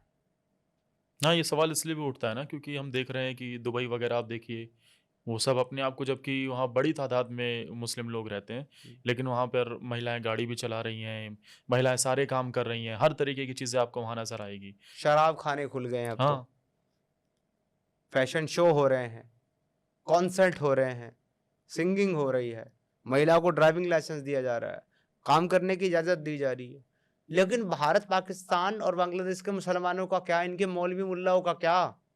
ये तो आज भी बैठ करके फतवे दे रहे हैं। किसको फतवे दे रहे हैं? MBS को। मोहम्मद बिन सलमान, क्राउन प्रिंस जो है फिलहाल सऊदी अरब के, उसके बारे में ये फतवे देते हैं। पाकिस्तान और हिंदुस्तान से कहते हैं कि ये यहूदी की औलाद है, अच्छा, ये इस्लाम का दुश्मन है। आपको आया कभी फतवा? मुझे फतवों से कोई टेंशन नहीं, मैं इतने फतवों को इतना सीरियसली नहीं लेता साहब। मेरे तो कत्ल के फरमान और मेरे कत्ल के लिए खुतबे और फतवे और ये गाली गलौज, ये सब बहुत कॉमन है, बहुत कॉमन। आप सिर्फ #एक्समुस्लिम यूट्यूब पे जाके डालो, आपको कितने ही मुल्ला मौलवियों की गालियाँ, फतवे, फरमान आपको दुनिया भर के मिलेंगे मेरे बारे। अगर आपके तर्कों के आधार पर कोई मुल्ला मौलवी आपको चैलेंज देता है तो क्या आप वो एक्सेप्ट करेंगे डिबेट के लिए? अगर सिर्फ वो एक्सेप्ट कर लेता है ना कि मैं डिबेट करने के लिए तैयार हूँ और मैं ये गलत साबित करने के लिए तैयार हूँ, एक्स-मुस्लिम समीर की बात, इस्लाम, मैं इतने पे ही इस्लाम कबूल कर लूँगा, सिर्फ वो तैयार हो जाए। अच्छा, अभी भी मतलब अगर आपको कोई गलत ठहरा दे तो आपका इस्लाम यानी घर वापसी आप कर सकते हैं? देखिए सर, बात ऐसी है, ये स्टैंड जो है मेरा इस्लाम छोड़ने के 5 साल तक था। 2018 में इस्लाम छोड़ा, 23 तक था ये कि मुझे कोई मेरे सवालों के जवाब दे दे तो मैं वापसी कर लूँगा, वापस कलमा पढ़ लूँगा। जवाब नहीं मिला आपको?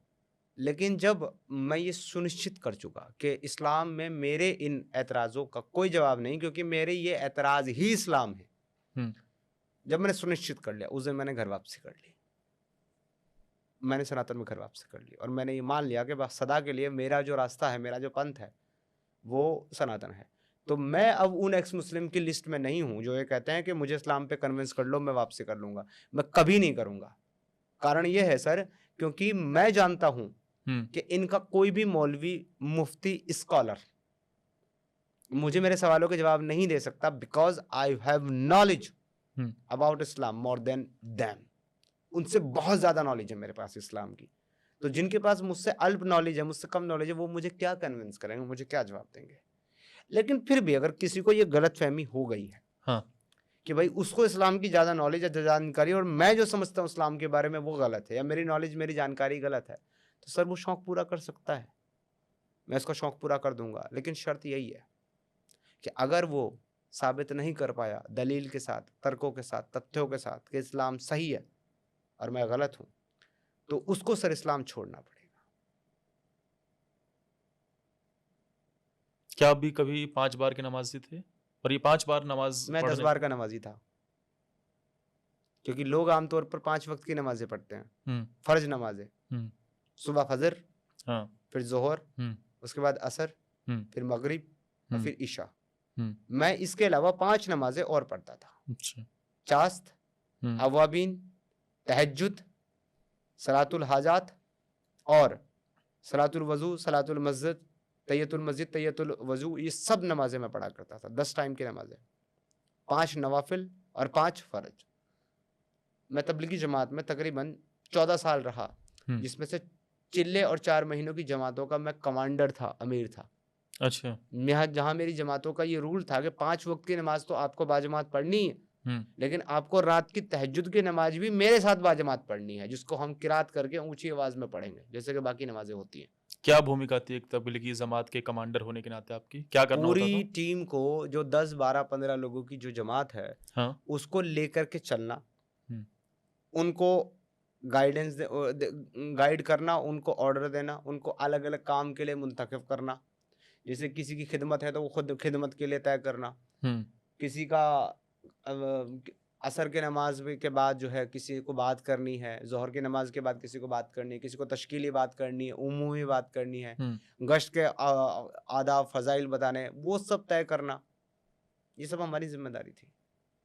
मतलब पूरा निज़ाम सेटअप करना एक तरीके से, और सबको उनकी ड्यूटीज़ डिस्ट्रीब्यूट करना, और फिर उनको लेकर के चलना साथ में। ये कमांडर की ड्यूटी होती है, हमारी भी वही थी।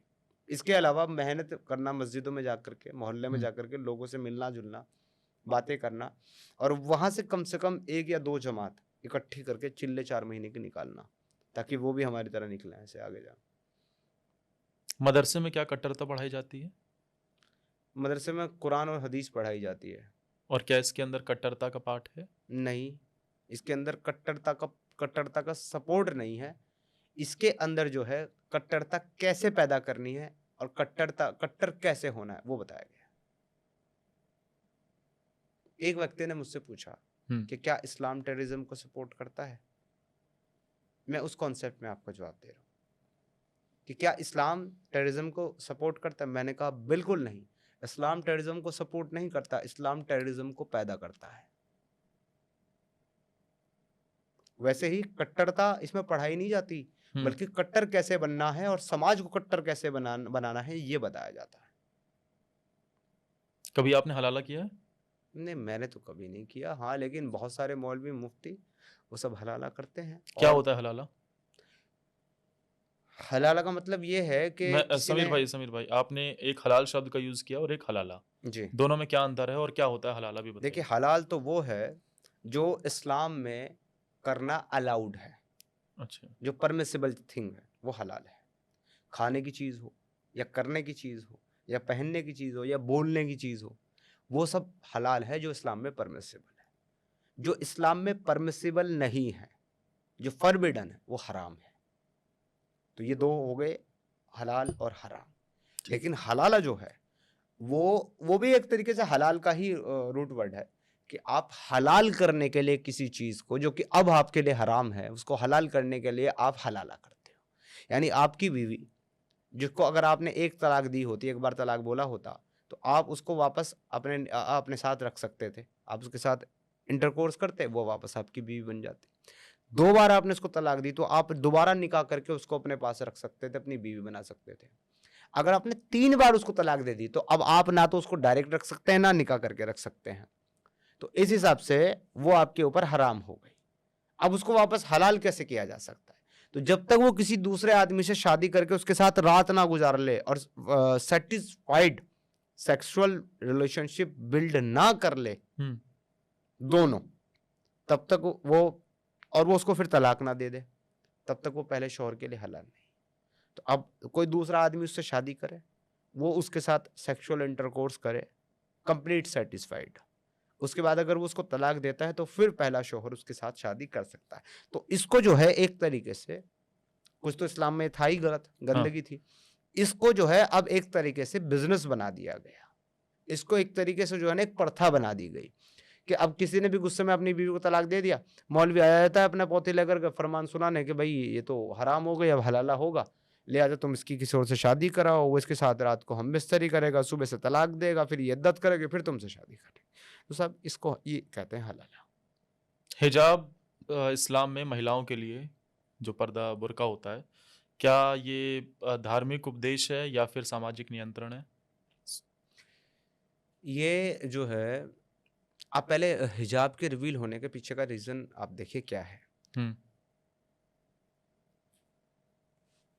जो रियासत मदीना है वो कायम हो चुकी है, यानी कि मुसलमान जो है उन्होंने मदीना को पूरी तरीके से कॉन्करर कर लिया, मक्का भी कॉन्करर कर लिया और उनका अरब के ऊपर राज चल रहा है। अब वहाँ पर उमर जो है, जो मोहम्मद का ससुर भी है, मोहम्मद साहब का, और उनका कंपेनियन, उनका साहबा भी है और दूसरा खलीफा भी है इस्लाम का, अमीरुल मोमिनीन।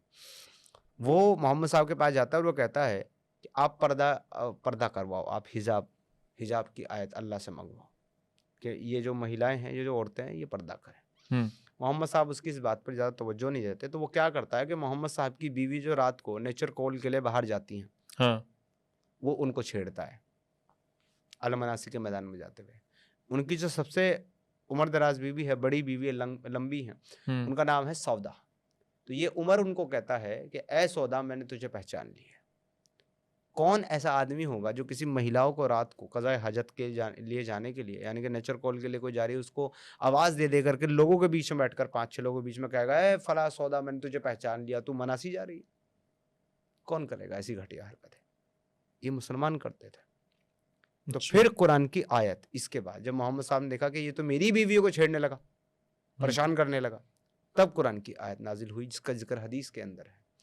तो उस आयत के अंदर क्या है, ए नबी आप कह दीजिए अपनी बीवियों से और तमाम मुसलमान औरतों से कि जब वो घर के बाहर निकला करें तो अपने सर पे चादरें लटका लिया करें। क्यों? ताकि पहचानी जाएं और सताई ना जाएं। तो कौन था सताने वाला रियासत मदीना में? काफिर तो है ही नहीं थे ना, काफिर ताकतवर थे, ताकत तो आपकी थी, आपके पास तलवार थी, हुकूमत आपकी थी। यानी आप तो कह रहे हैं कि मुसलमानों को मुसलमानों से ही डर है। मुसलमानों को मुसलमान ही छेड़ते थे। उमर मुसलमान था जो मोहम्मद साहब की बीवी को छेड़ रहा है। इसी वजह से कुरान के अंदर आयत आई और आयत भी यही कहती है कि ताकि तुम पहचाने जाओ और सताए ना जाओ। तुमको बाकी काफिर महिलाओं से अलग दिखने के लिए, बचाए रखने के लिए तुमको हिजाब कराया गया, ताकि पता चल जाए कि तुम मुसलमान हो, ताकि अगर उठाया जाए, छेड़ा जाए, मुलाम लौंडी बनाई जाए, ये सब हरकतें की जाए तो वो काफिरों के साथ की जाए, तुम्हारे साथ ना की जाए। This is the concept behind हिजाब। और आज हमारी कुछ बेचारी सो कॉल्ड हमारी मुसलमान महिलाएं जो कि जिनकी हालत चिकन डिफेंडिंग KFC जैसी हो गई है, तो वो ये समझती हैं कि ये प्राउड है हमारे लिए हिजाब करना। प्राउड नहीं है ये आपके लिए, ये आपको अलग दिखाने के लिए। इसीलिए गुलाम और लौंडी जो उस माशरे में थी, काफिर जो थी महिलाएं, वो गुलाम थी, उनके लिए पर्दा और हिजाब करना अलाउ नहीं था। बल्कि उमर ने अपनी एक गुलाम लौंडी को मारा पर्दा करने पर, कहा कि तुम मुसलमान औरतों की तरह पर्दा करके घूमती है, तुमको नहीं करना, उसको अलग दिखाने के लिए। ये जो हमने मज़ारें देखी हैं, मज़ारें क्या होती हैं और इनका क्या कॉन्सेप्ट है? हमने, क्योंकि इसलिए ये सवाल उठता है, उत्तराखंड और कई राज्यों में हमने देखा कि कई ऐसी मज़ारें भी दिखी जिसमें नीचे कुछ नहीं मिला, सिर्फ और सिर्फ ज़मीन कब्जाने के लिए बनाई गई। तो इसका क्या कॉन्सेप्ट है? हाँ, ये है बहुत पहले से चला आ रहा है मज़ार का कॉन्सेप्ट, लेकिन उसको जो है वक्फ बोर्ड ने सबसे ज़्यादा बनाया है। सुन्नी वक्फ बोर्ड जो है उसने सबसे ज़्यादा बनाया। कैसे बनाया कि जो ज़मीन वक्फ बोर्ड को कब्जानी होती थी, तो उसमें सबसे पहले तो ये था कि वक्फ बाय ऑनर का कॉन्सेप्ट था कि किसी आदमी ने, मालिक ने, उसकी कोई संतान नहीं है, उसने वो वक्फ कर दी ज़मीन, तो वो हो गई। लेकिन बाद में इन्होंने एक और चीज़ ऐड ऑन कर दी इसके अंदर, वो थी वक्फ बाय यूज़र। अच्छा, जो उसका इस्तेमाल कर रहा है। हाँ, अगर आप पढ़ोगे उसको, लॉ को, वक्फ बोर्ड वाले, तो उसमें वक्फ बाय यूज़र भी था, यानी कि कोई अगर किसी ज़मीन को बहुत लंबे टाइम से इस्तेमाल कर रहा है तो वो भी उस ज़मीन को वक्फ बोर्ड को दे सकता था। तो अब उसको वक्फ बाय यूज़र दिखाने के लिए कुछ तो कब्जा दिखाना पड़ेगा ना कि ये हमारे पास थी। तो उसमें क्या करते थे, रातों रात मज़ार बना देते थे।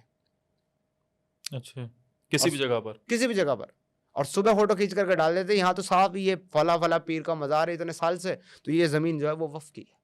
इसी तरीके से तो सेकंड लार्जेस्ट लैंड ऑनर बना है ना वक्फ भारत के अंदर। आज आर्मी और रेलवे, इनके बाद थर्ड नंबर का सबसे लार्जेस्ट लैंड होल्डर है वक्फ बोर्ड। वो इसी वजह से तो बना, इसी तरीके से तो बनाए। जमीन जहां देखी वहां कब्जा ली, सरकारी जमीन तक कब्जा। अरे साहब, अंबानी का मकान तक पे दावा ठोक दिया। अरे कोई शर्म नहीं आती इन लोगों को। तो ये इसने सबसे ज्यादा बनाया। मगर जो मज़ार का जो कॉन्सेप्ट है उसको देखिए, इनके अपने खुद के फिरके हैं। सुन्नी अलग है, शिया अलग है, देवबंदी अलग है, बरेलवी अलग है।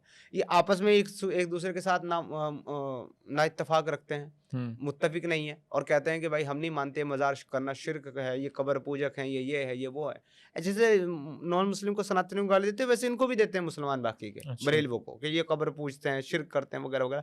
मगर ये उसके लिए इनके पास अपने खुद के आर्गूमेंट है, बताते हैं कि भाई हमारा ये काम करना कैसे सही है, हमारे तो जो है वसीला है, हम तो अपने बुजुर्गों से मांगते हैं, हम तो दुआएं कराते हैं, फलान ढिमका सोचिए।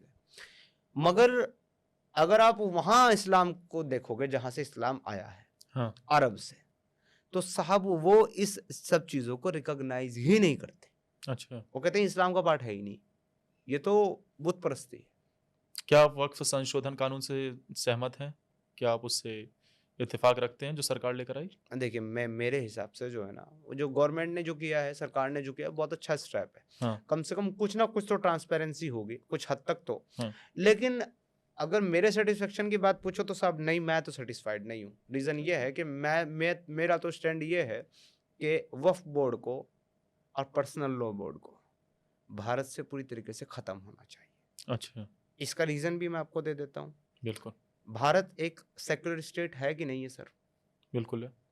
तो जब भारत एक सेक्युलर स्टेट है जिसका किसी मजहब, किसी रिलीजन से कोई लेना देना नहीं है, तो फिर हमारे भारत के कॉन्स्टिट्यूशन में पर्सनल लॉ बोर्ड, वक्फ बोर्ड क्या कर रहा है? ये तो सीधा सीधा वायलेशन है ना सेक्युलरिज्म का। आप खुद को सेक्युलर स्टेट भी कहते हैं और आपने मजहबी बिहाफ पर कानून भी बना रखे और आप उनको आइडेंटिफाई भी करते हैं। ये तो दोगलापन हुआ ना, ये कहाँ का सेकुलर स्टेट हुआ? तो मेरे हिसाब से तो भारत के अंदर, भारत अगर सेकुलर स्टेट है असल में है, तो ये सब चीज़ें होनी ही नहीं चाहिए, इनका वजूद ही नहीं होना चाहिए, उसको पूरी तरीके से ख़त्म करना चाहिए, even though personal law board को भी। इसीलिए वो वन नेशन वन लॉ का जो कॉन्सेप्ट है, मैं उसको पूरी तरीके से सपोर्ट करता हूँ। सबके लिए एक लॉ होना चाहिए। शादी करो तो तुम्हारा एक तरीका होना चाहिए, तुम्हें रिचुअल्स करनी है करो, तुम्हें मौलवी से पढ़ाना है निकाह पढ़वाओ, तुम्हें पंडित जी से फेरे लेने हैं लो, लेकिन शादी को रजिस्ट्रार के सामने रजिस्टर करो। डाइवोर्स लेना है तो कानूनी तौर से कोर्ट में लो। तो ये लॉ सबके लिए बराबर बनने चाहिए। ये नहीं कि मेरी जब मर्जी मैंने तब निकाह कर लिया, मेरी जब मर्जी मैंने तलाक तलाक कह करके घर से बाहर निकाल दिया। तो ये जो मजे हैं ना, ये जो आज़ादी है, ये छिन जाएगी मुसलमानों की। इसीलिए उसका सबसे ज्यादा विरोध मुसलमान करता है ऐसे कानूनों को। आखिर में हम कुछ रैपिड फायर राउंड है, कुछ छोटे छोटे सवाल लेंगे, आप जल्दी से जवाब दीजिएगा ना। अगर आज आप अल्लाह के सामने खड़े होकर एक सवाल पूछते तो वो क्या होता? तूने काफिर क्यों बनाया? समीर या सिद्धार्थ, कौन ज्यादा असली चेहरा? सिद्धार्थ। कुरान या गीता, किसमें सोचने की आजादी है? कंपैरिजन नहीं हो सकता, मेरे हिसाब से कंपैरिजन ही गलत है। ऐसा है जैसा आप किसी महापुरुष की जो है किसी नाली में पड़े हुए बेवड़े शराबी से कंपैरिजन करने लगे। दोनों है मनुष्य ही, मगर अपने बिहेव, अपने एक्ट, अपने कामों के अनुसार दोनों में बहुत फर्क है। श्रीमद् भगवत गीता यूनिवर्सल है, पूरी दुनिया के फायदे की चीज़ है जो दुनिया को कुछ दे सकती है। कुरान एक नफरती किताब है जो दुनिया में सिर्फ और सिर्फ फसाद फैला सकती है, खून बहा सकती है, लोगों को कत्ल कर सकती है, लोगों को बांट सकती है। दोनों का कंपैरिजन ही नहीं है। अजान सुनते हो तो अब कैसा लगता है? ऐसा लगता है जैसे किसी ने 3 मिनट की सजा दे दी हो। धर्म बदलना गया, जब आपने धर्म बदला, अकेलापन था या आजादी?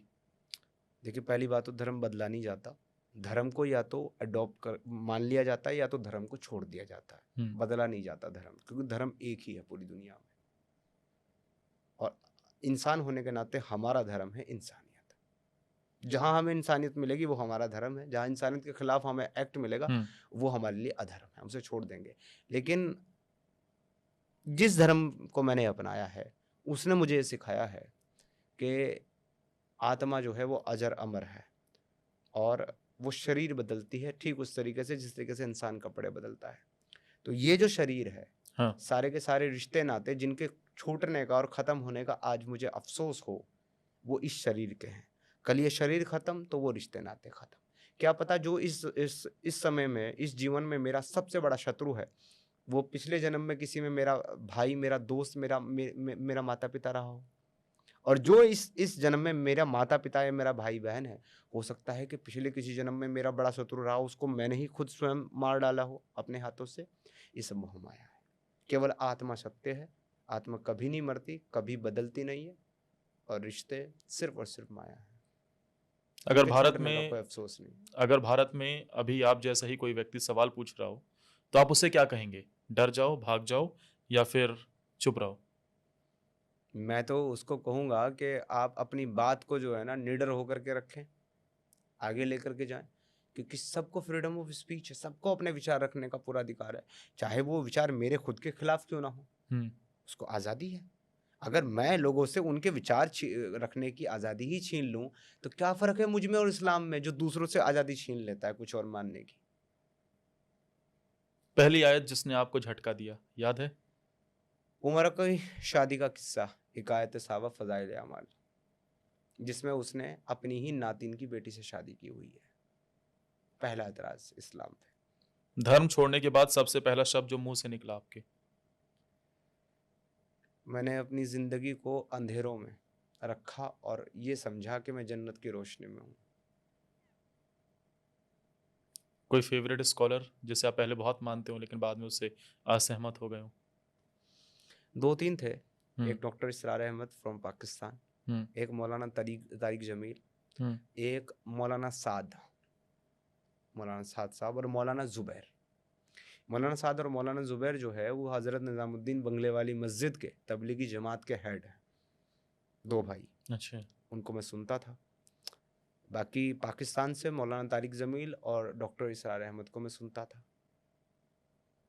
और एक जो सबसे मोस्ट फेवरेट है पाकिस्तान के उस टाइम के मेरे, वो है कारी हनीफ। उनके जब मैं सुनता था बयानात, तो वो एक्चुअली बचपन से अंधे थे, कारी हनीफ। और बड़ी सारी उनकी कैसेट्स अवेलेबल हैं थी उस टाइम पे, अभी भी आप तो यूट्यूब पे भी आपको उनके बयान मिल जाएंगे। तो मैं अक्सर रोने लगता था उनके बयान सुनकर। अब हंसी आती है अपने आप पर। मुस्लिम समुदाय में एक चीज जो आपको आज भी पसंद हो? हाँ, एक चीज़ है जो मुझे पसंद है, हम्म और वो ये है ज़कात का सिस्टम।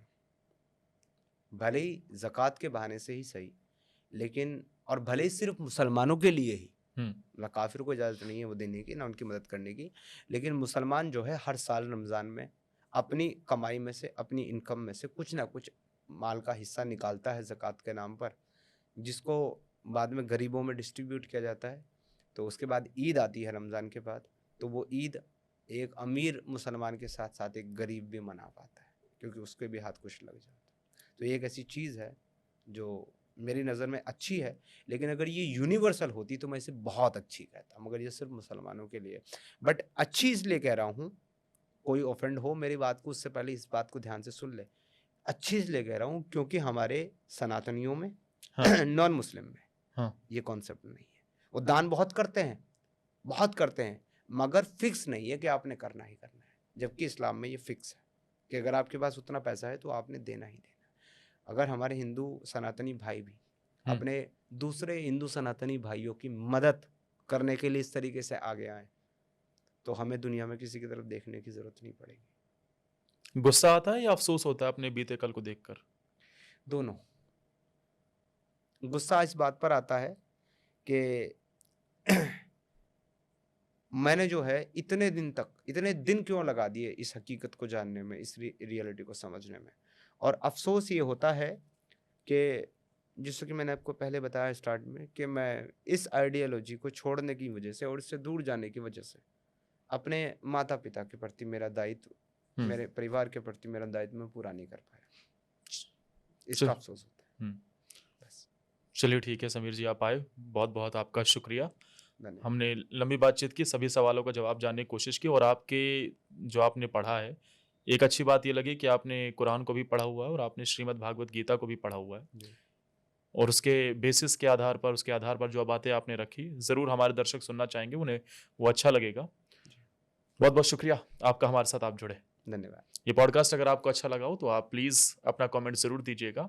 आप समीर भाई की बात से आप कितना वाकिफ़ रखते हैं और कहाँ आपको लगा कि भाई ऐसी चीज़ नहीं होनी चाहिए थी, आप कमेंट में अपनी राय भी ज़रूर बताइएगा। इसके अलावा आप इसे ज़्यादा से ज़्यादा शेयर करें। आपका शुक्रिया।